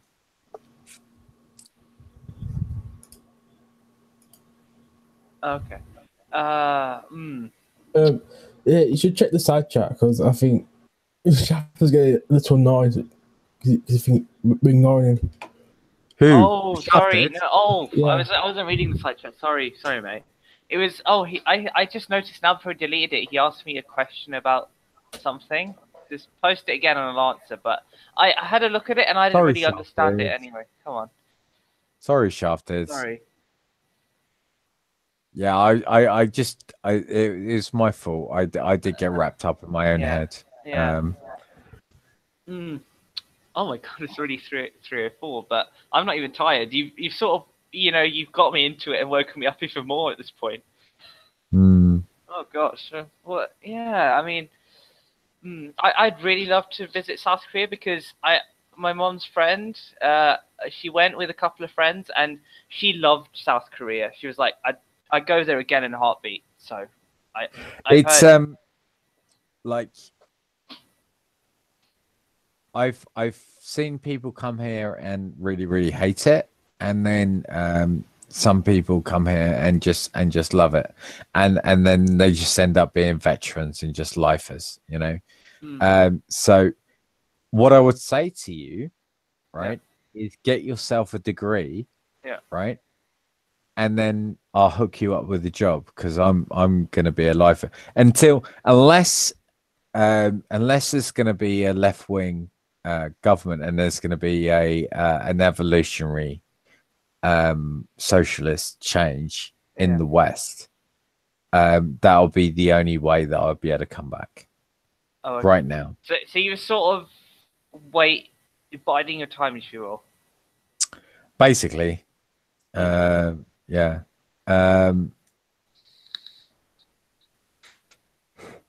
But I mean, like I said, I've got an easy life here. Yeah, but I mean, if South Korea, if you saying you could hook me up with a job, would it be all right with a computer science degree? Would I be all right? Any degree, anything. Okay. Like I said, I've got a third rate fucking art degree. Oh. Yeah. I mean, I think I'm probably on course to get a 2-1, so I think I'd do all right. But I don't know. Like I said, But the thing is, it's weird because they always talk about they don't. The fact you have a degree is fine. That's all you need.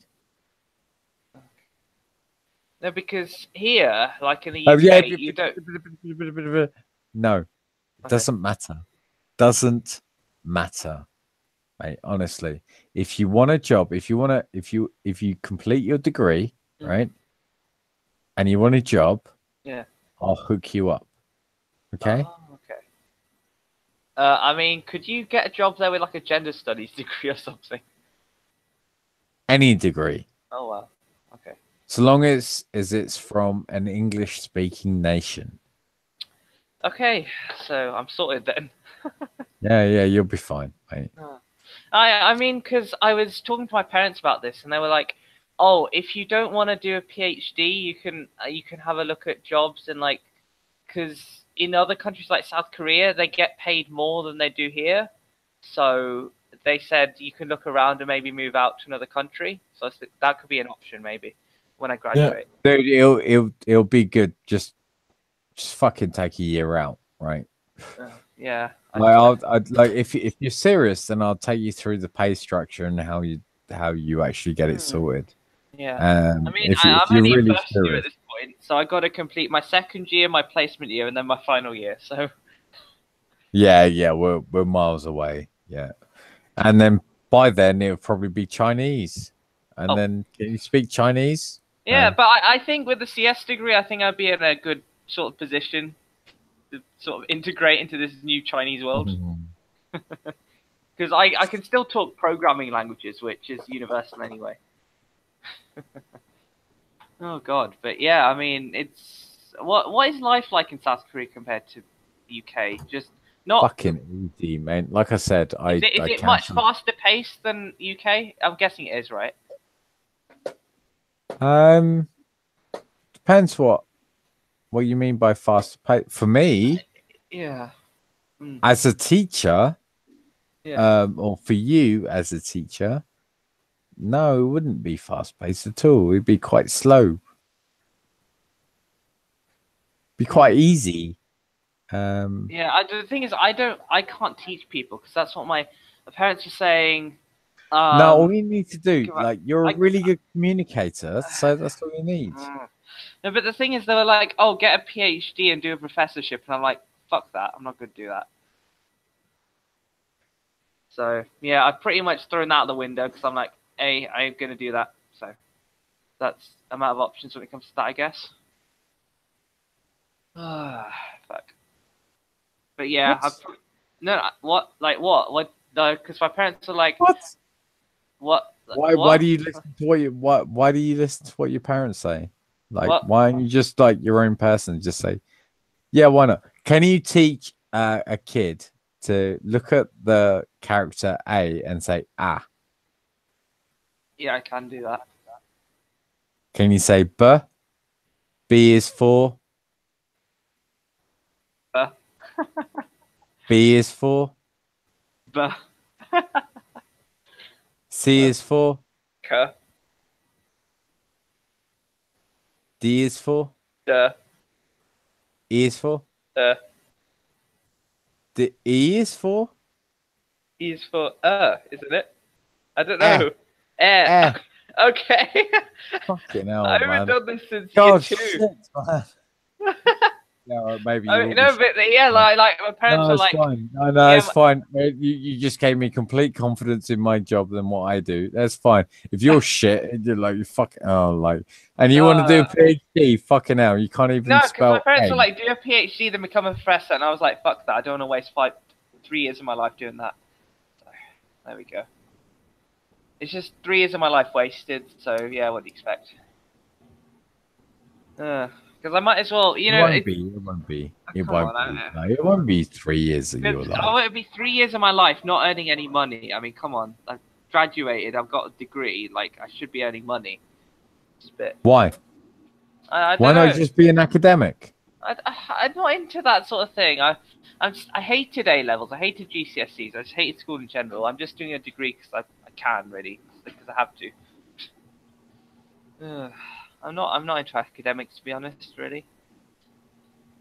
I don't know. No. I think you are, because you spend your time in academic channels. You talk in academic chats, and to be political. It's my hobby. It's my second hobby after tech. It's my second. But hobby. you have to be academic to be political. I think Okay. to a certain extent. Okay. It's only my personal opinion. Yeah, I mean, what do you think? What camera? What do you think?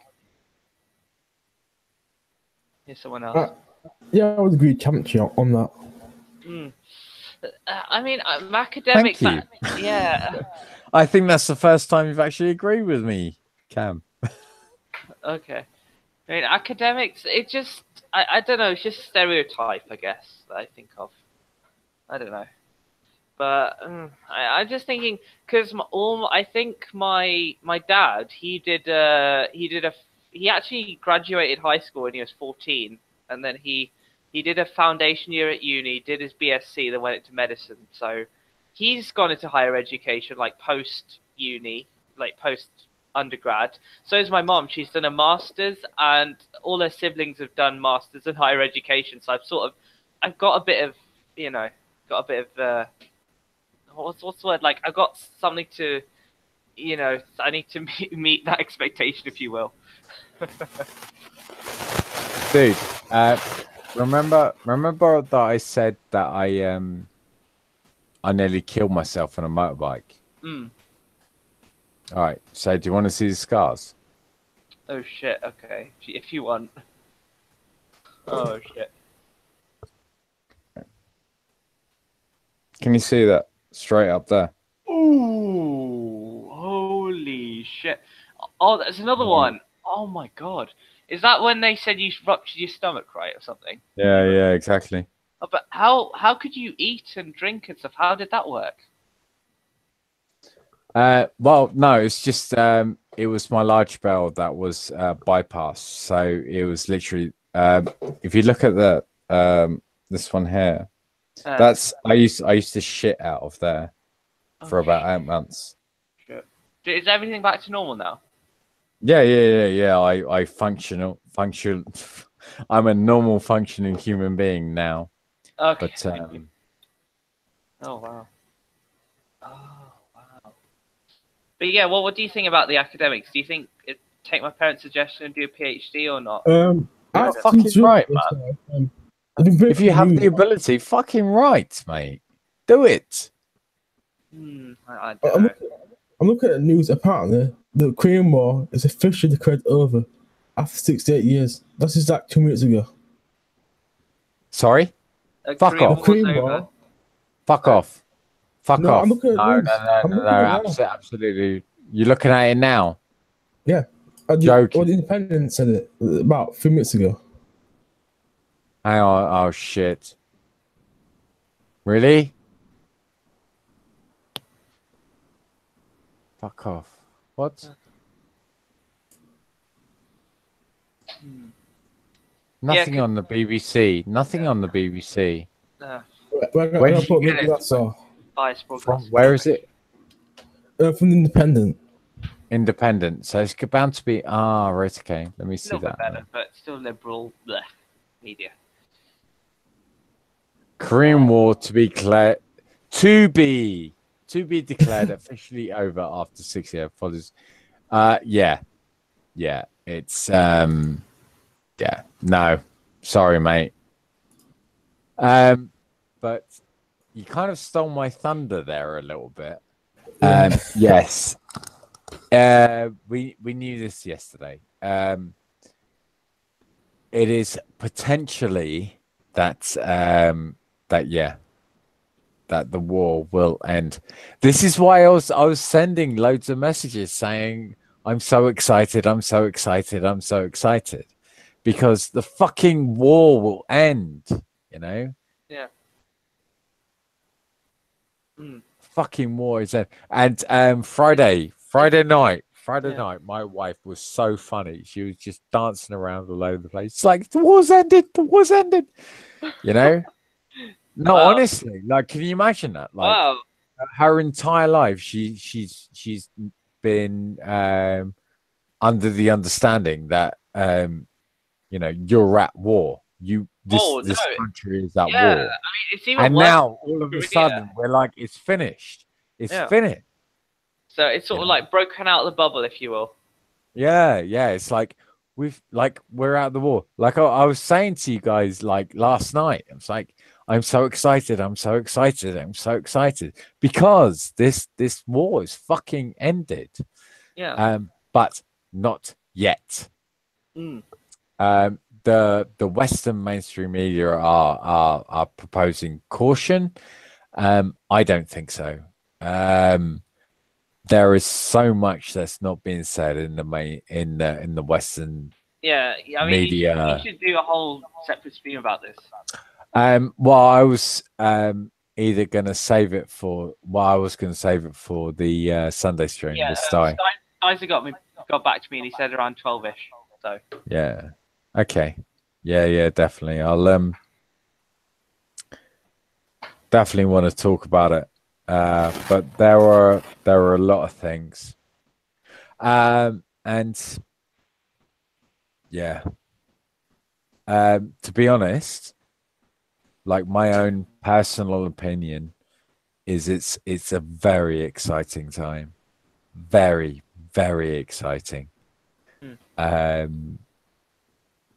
And the fact that the Tory graph oh yeah. Oh, I call them that tried to paint it because of Donald Trump, I think is rude. Yeah. And disrespectful to the Korean people. And it kind of steals their thunder. But we'll see what happens. Yeah. But yeah, I'm so excited, and the wife is so excited. Everybody, honestly, it's such a great time in the Korean Peninsula right now. Yeah. Right now, it's really good, really, wow. really good. It's party time. So let's all raise a glass. I don't have a glass with me, and I don't drink, so I just raise my hand. You don't drink? No, I don't. Yeah. Is that a religious thing, or you just partially? Well, both. Because have I told you the story about my flatmate? How he went absolutely mad when he had too much to drink, and I was like, no, I'm gonna get into this crowd. So, yeah, mostly that actually. Well, that's half the reason for getting drunk, in it. You go fucking mad.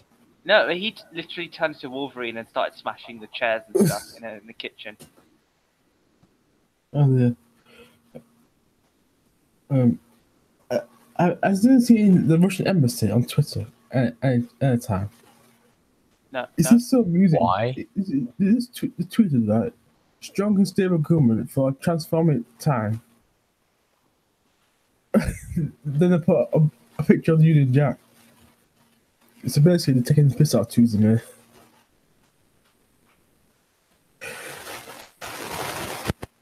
Oh, Theresa May, what? Do you think she'll resign if Amber Rudd goes or not? Do you think she'll just cling on? She'll try to cling on. God, Theresa May. Well, the thing is, right? If Rudd goes, May has to go as well, because if historically it was legislation put in by Theresa May when she was Home Secretary. Mm. So if Rudd goes, May has to go too. Oh wow! So it's sort of like she stabbed herself in the back if Rudd goes, basically.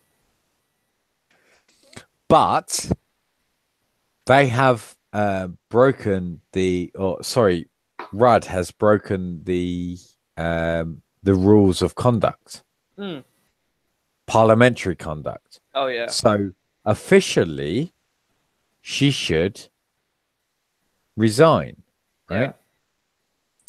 Now, if she resigns, surely May should resign because she's tied up in the same lies. Oh yeah. So the only reason this isn't happening is because it does compromise the entire government. That's Oh the only yeah, thing. because they're like they always say, they're all in it together. What do you think, Cameron? If it goes, it will seriously weaken me. Now, it doesn't mean she will go, because she's such a person. She will try hang on. Oh yeah, I mean after the I think- election, exactly. Like after the election, she said, this was during the election. She said, if I lose just 6 seats, Corbyn will win, and then she does this dodgy deal with the DUP, which is a bribe. Yeah, you have to remember that. She was in this, Are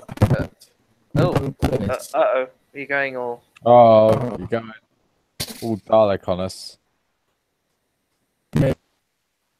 Yeah, you shit. Oh wow.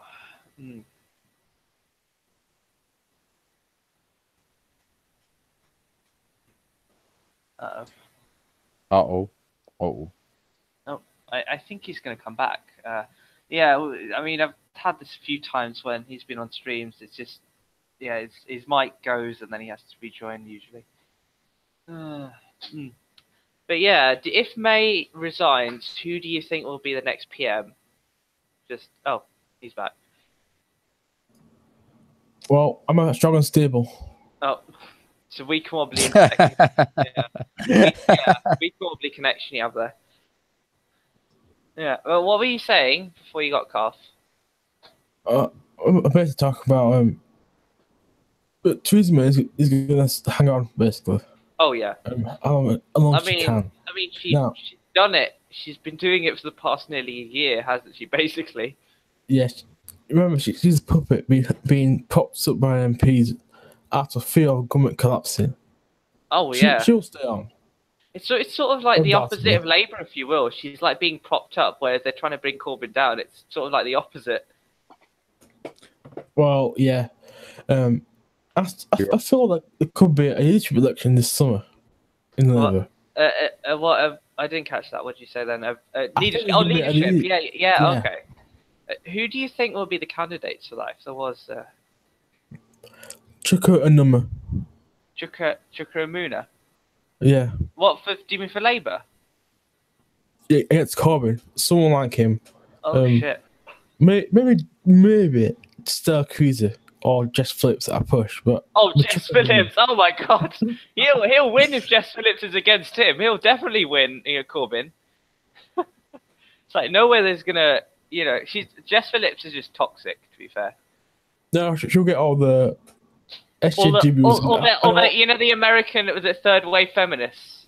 Yeah, she'll get all the feminists. All the SJW, that type. Yeah, she'll get all the women that want to stop trans women getting on Owen shortlist as well. Oh yeah. Oh, this was my second guest I had. It was after Swiss. It was Jennifer James, who got suspended from Labour for she was saying about the women trans people not allowed on women's shortlists, and she was like, and she got suspended for basically saying women don't have dicks.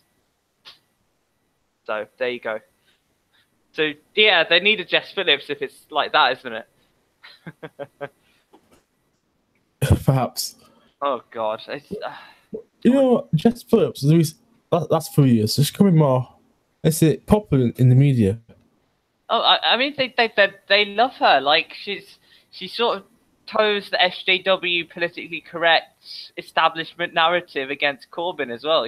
She's sort of like the perfect girl, if you will. Is she MP in Birmingham?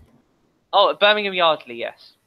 So I think Nadeem Ahmed on Twitter, you may have seen him. She's his MP.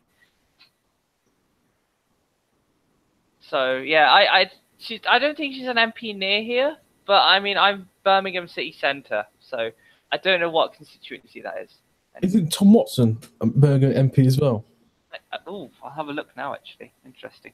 Yeah, I haven't researched MPs in a while. Tom Watson. Let's have a look. Tom Watson, Labour politician. West Bromwich East. I think just outside, actually. Just Well, outside close enough. West Bromwich East. Yeah, okay. Ooh. I'll have a look where what constituency my uni. Constituency. I'll have a look. Birmingham. I think it might be Birmingham Ladywood. I think that's the one. It might be. Might be that one.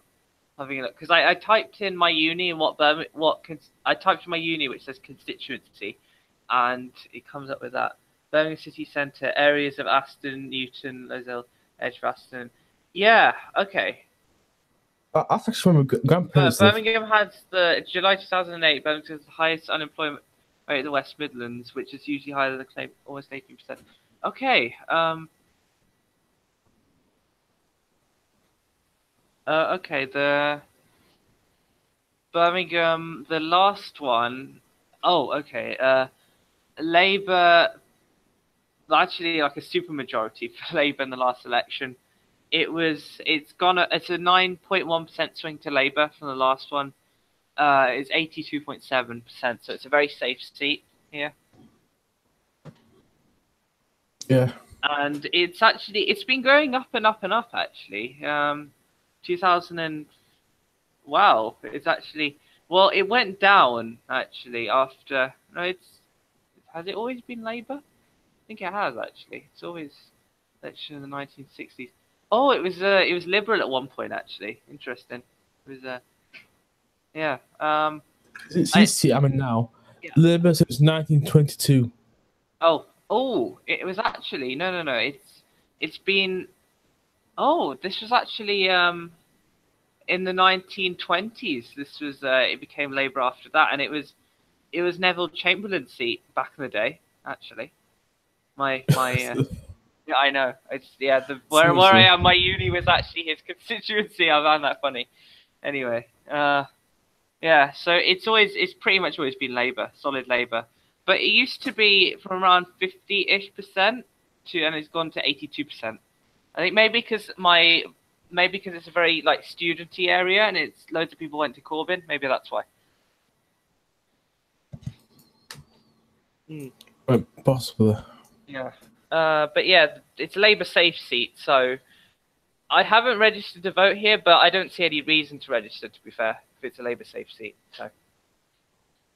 I don't see any reason to actually register here, so it's fine. I'll just stay here and be a non-voter. That's fine. Anyway, but yeah, what were you saying about your seat? Oh, it's a strong Labour seat. Strong Labour seat. What type of Labour? Is it like liberal, middle class Labour? Is it more working class Labour? No. It's working class Labour. Oh yeah, because almost every Labour voter you see in the street vote Brexit, so it's not like in London. Oh, okay. I'll have to. I'll just have a look actually where my constituency is. Just a second. I'm gonna have a look, go to the EU referendum polls and see how big the Remain swing was at my uni constituency, because I know my constituency in Walsall it was. Oh, this was more. I'll go to constituency. Responses to referendum campaign results by constituent counties. Here we are. Let's go.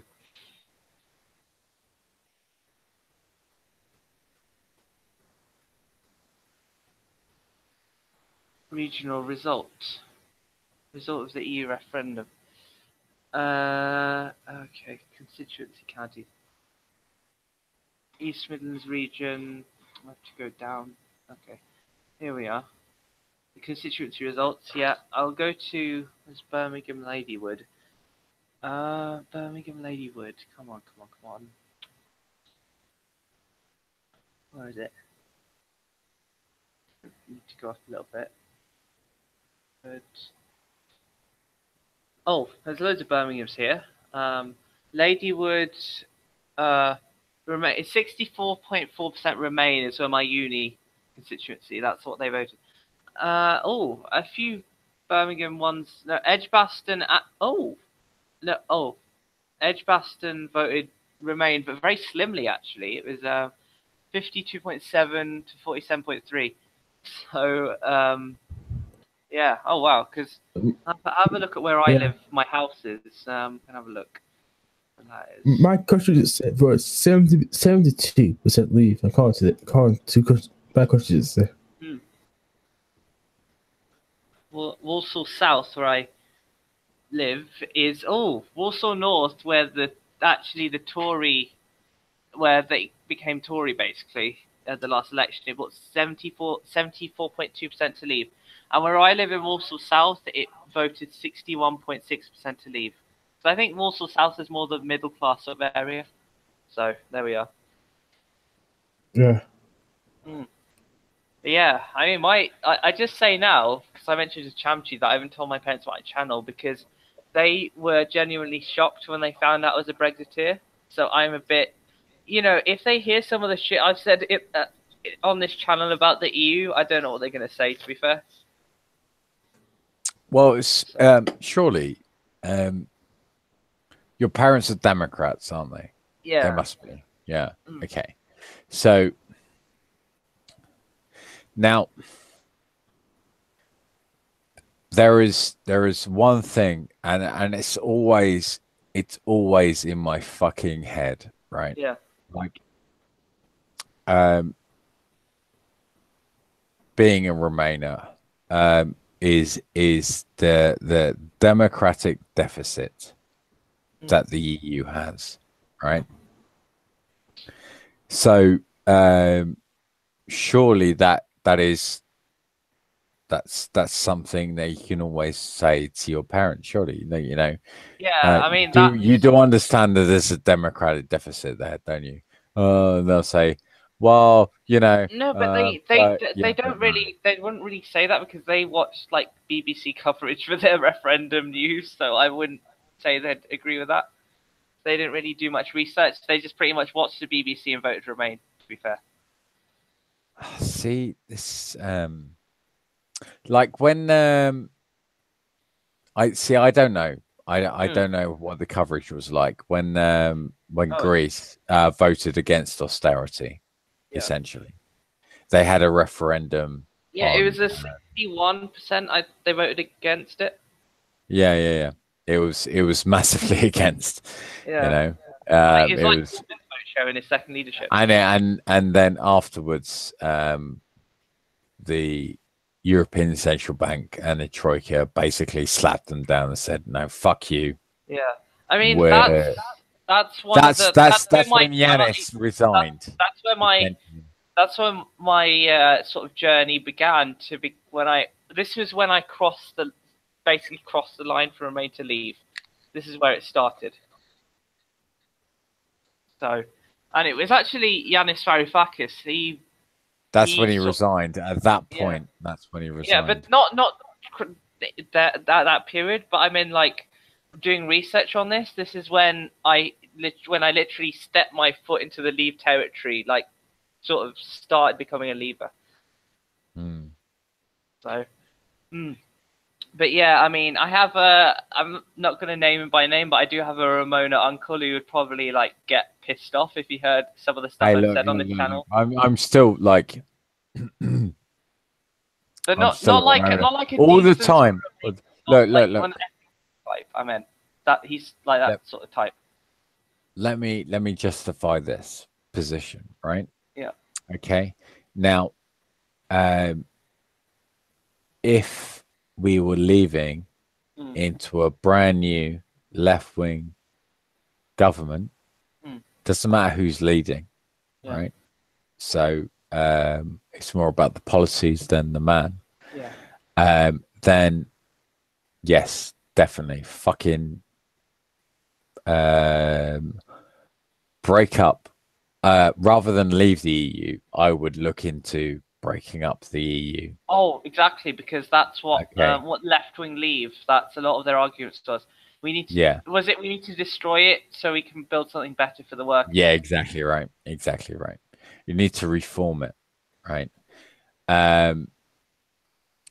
Now that's it, because there's a lot of left-wing ideas out there, especially when you look at places like Catalonia. Spain. Yeah, exactly. I'm not sure about Spain as a country, but definitely Catalonia. There are areas of Denmark and the Schengen areas, Norway, Sweden. Oh yeah. That would be very much on Jeremy Corbyn's ideas. So Yeah. I'm not sure about Catalonia on that one. I think it's more like. oh no, Catalonia is historically. I know it is, but the reason I want to separate, right, is because they think they're richer than the rest of Spain. They literally want to stop subsidising the rest of Spain, so can they be a bit off, and the Spanish can be worse off. That's basically the argument. It's not really a left-wing position. I don't know. Yeah, but if they were forced with an ally as powerful as Jeremy Corbyn, maybe things would change. Yeah, but the thing is, with the Catalonia thing, they're pro-EU, which is a bit weird. Again, without the ally of Jeremy Corbyn. But I've actually to be honest, look, this is why I voted Remain. It's because you can't, with the government that they had at the time in 2016, with the 2016 government, right?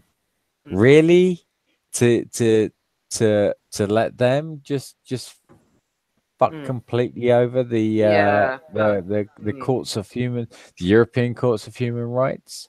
Well, can you trust them with European integration? No, of course not. Well, it works both ways. Because I knew but was going after that. I'd rather bullshit European integration compared to my human rights. Oh my! Human rights are sacrosanct. Oh gosh, really? You wanna? Well, that's my main reason for leaving, as Cameron just said. It's the fact that they want a United States of Europe, and it's been planned from the very start. No. Hang on. Yeah. Okay. Now, this is something that they even on my first fucking video that Cade fucking brought up. Now, I really think that would be vetoed. If it wouldn't be vetoed by the UK, if we were still in, right, it wouldn't only have been vetoed by us. It'd be vetoed by Macron. Macron, but he wants one. He wants one. He actually said on record he actually wants. I did see again. I'm not sold on that whole but idea. You talk about vetoes, right? And we've lost many of our vetoes throughout specific successive treaties, and not to mention, I think it was Germany who said that any country that didn't accept the United States of Europe would be kicked out automatically. Oh, so. that was Sorch, actually, the leader of the SDP, who are never going to get anywhere near power. Well, then in with that respect, then I think they will be the only people in the United States of Europe. Yeah, because I really don't think maybe Italy, if you really want to go back. Belgium, yeah. I like it. Really is not an idea that holds much water. Yeah. In anybody, in anyone with any political nous knows that that's just a bullshit idea. Yeah, I'm sorry, mate. It is a bullshit idea. That actually run the EU, they want one though. That's the problem. No. Yeah. They might do, but anybody that holds any political nous thinks it's a bullshit idea, and it is a bullshit idea. I'm sorry, mate, but it is. You might call me. But the thing is, you're saying, oh, they'll listen to the people. They won't have one. But have you seen the way they've treated the people over the past few decades? I know, right? They don't give a shit about them. They don't give a shit. I know. Exactly right. Exactly why I was on the fence for so long. No, I don't think I'll ever. I don't think I'll ever switch to Remain. I think I've crossed the line. To be fair, I don't. Point right now. Yeah. right now, of course, leave and just fucking just do it. Get on Right, with this it. is what I'm feeling now. Just fucking do it. I'm sick just of the fucking leave. Yeah, I'm sick of it. Deal or no deal, just leave for God's sake. Yeah. I mean, But what do you think about this whole people? but can I just say this one thing? We do need to write in the human rights laws that you know that we have gained. Yeah. Which is my point when I posted that Monty Python video. What have the Romans ever given us? Oh, we've got the roads. Oh yeah, we got the roads. But what have they ever given us? Oh, we got the wine. Oh yeah, we got the wine. Well, we got the sanitation. Oh yeah, we got the sanitation. You know, there are benefits to this. Okay, just grab all of them. And the other thing that scares the shit out of me is the Good Friday Agreement. Oh yeah. You know. So, you know, we need human rights. I don't give a fuck about trade or fucking capitalism. I fucking anything. Yeah, bollocks. Yeah, as long as Ireland's okay and our human rights are okay, then I think we're doing well. And that's as a Remainer. Yeah. I'd class myself as a pretty hardcore leaver, to be fair. And I understand that. Cameron? Oh, sorry. Remainer? Leaver? Now? A leaver. Yeah. Were you a leaver anyway? Yeah. Why did you decide to leave? It was right last minute because I was saying, should I trust these Tories and everything? See, yeah, you're exactly the same as me then. Oh, fuck. See, that's why I voted Remain. But I came to the conclusion to do it anyway because I think it will bring them down. You're thinking about the bigger picture, weren't you? Yeah.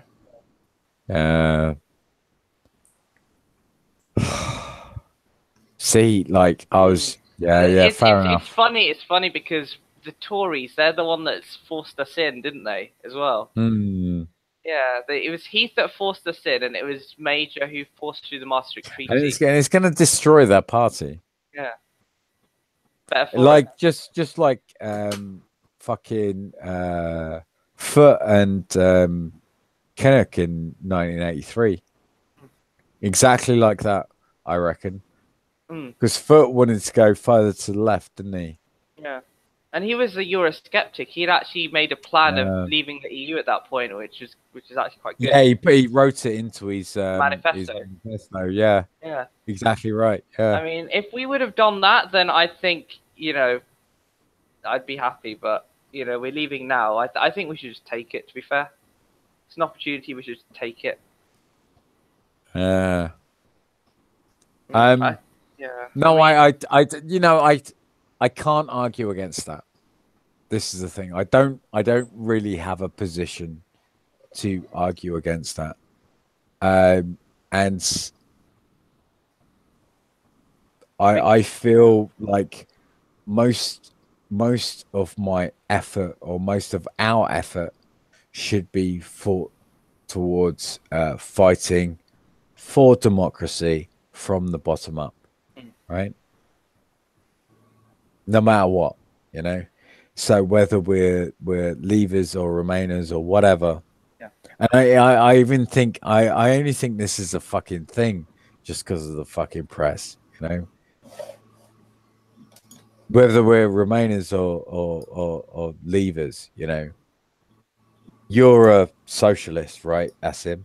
Yeah, I wouldn't class myself all out just yet. I'd say strong socialist leaning, so I'm just about there, I'd say. Yeah. What about you, Cam?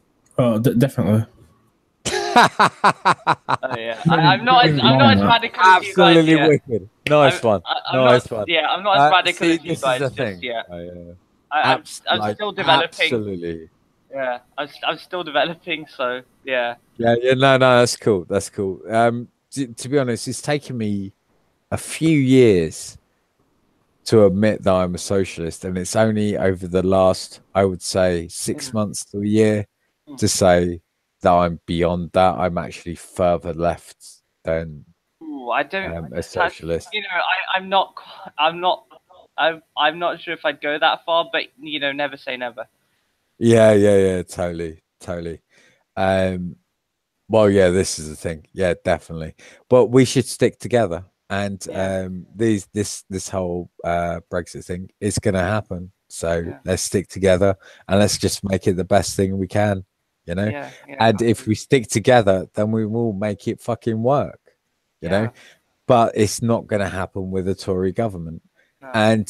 And making if we had a choice of people that to negotiate, you know, someone like you know, John McDonnell would do a much fucking better deal of it than David Davis, I think, definitely, because John McDonnell would do it on a humanitarian basis, and that's the problem that the Tories fail to The fucking only realize. problem with that argument, Hang on, I'm not finished. Let me just finish. And you've seen this through their immigration policy. They don't have a human bone in their fucking body. You know, was it the Windrush stuff? Windrush, exactly. With the you can see the parallels. How can you expect them to have a humanitarian Brexit when they can't even have a humanitarian fucking immigration policy, even with citizens that are still that should be that built this country to what it is today? I mean, so you know, these are the things, you know. My only argument against that are the other Blairite elements within the party. That's my only sort of argument. Oh, mate, they are kicking up speed, aren't they? So the Tories like the Tories are like cold blooded, aren't they? Absolutely. I mean, look at it scares me. Look at Esther. You know, Esther McVeigh is a fucking god. But honestly, like the shit that's coming out about May, like I didn't think he was that cold-hearted. The only reason that we don't kind of connect it with May is because she's beyond that post now. She's not Home Secretary. But all this legislation that we're seeing the results of now are because of her, right? Now I've listened to James O'Brien talk about it and see him trying to come to his own ideas and as to how and why this would happen, but he can't seem to. He thinks, well, it's somewhere between stupid and incompetent, and he can't seem to like. But racist doesn't come into it, right? But I'm sorry, mate. I'm very, very sorry to James O'Brien and to whatever, or to the Tory Graph or to the Mail or whatever. But this is directed racism. Absolutely. There is no other way you can cut it. I'm sorry, but you have to. Because every single member of the mainstream media have been dancing around this for fucking weeks now. It's been doing my fucking head in. Why don't you call a spade a spade? This is direct racism, and it's directed racism as well, which is and again, I know if you bring up Nazi Germany, but I'm sorry, but that is the only parallel that I can bring, you know. Which is the only other government that actually had directed racism. Tell me if I'm wrong, mate. Tell me, please argue with me. Well, it's not as bad as Germany. You can look at the United States, France at the time. Soviet Union was incredibly racist. She's incredibly anti-Semitic as well. Right. But you're not wrong.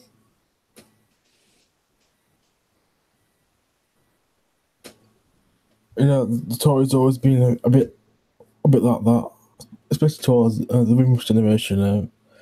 Oh yeah. You know, now they've actually But the thing posted is, saying, vote Labour if you want a nigger as your neighbour.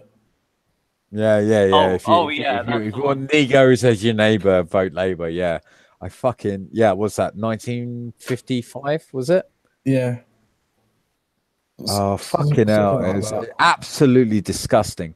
But this is you know these have all been slogans. You know, go home. The go home vans. They're all Oh slogans. yeah. You know.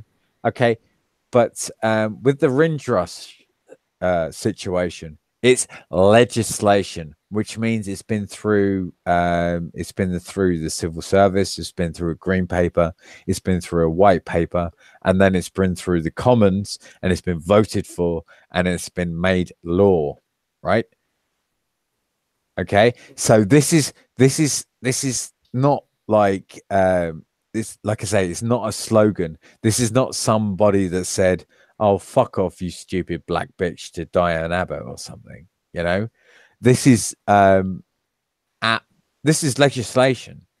This is stuff that's actually practiced. Hmm. You know, and this is what scares me. What really fucking scares me is this legislation, and the fact there's zero fucking action actually blows my mind. And people should be fucking scared, mate. Remember, first they came for the socialists, and I Uh, didn't speak up. oh yeah, and then they came for me, and there was no one to speak for me. Exactly right. Yeah, this is a situation we're in. Because believe me, the Tories are planning a party, and you're not invited. Oh We yeah. are not invited. You know. Hmm. And if we're not in that invitation, if we're not in that entrance list, you know, then we're gonna be on that list to be fucking not exterminated, just put somewhere else, shall we Hmm. say? Oh gosh. Hmm. Oh, Tell like I know it's quite hyperbolic. I do realize that it's quite hyperbolic, but mate, it is quite fucking scary, isn't it? oh yeah, it When is. you put two and two together. Hmm. Yeah. Oh gosh. It's. I mean, this is. It's. Didn't they pass this through in like 2014? So it's. Well, it was 2010 that they burnt the cards, Oh okay. the landing cards, right? And then in 2012, they built legislation on that, Hmm. which was on May's watch. Yeah.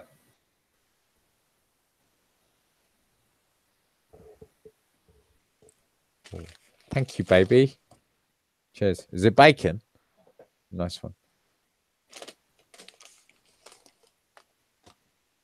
So I just got delivered a massive sandwich. Oh, all right. Anyway, I'm gonna go now because I need to eat this sandwich. All right. I might. It's what 3:54, so I might as well wrap this up. So yeah, it's been. Thank you for blowing your mind. It's all right. Anytime. Are you going to be on the Sunday stream tomorrow? I hope Or- so. Yeah, I'll probably see you there then. Yeah, man, definitely, definitely. Take care of yourself. Thanks very much, and yeah, thanks Cameron for coming on as well. Nice crime, Cameron. Love you, Cam. Thanks. All right, I'll stop the broadcast a second. I'll stick around after. Yeah, I've put Chamchi's channel in the description. So guys, please subscribe to his channel and also like this video and subscribe to New Left Voice as well. So yeah, thanks guys.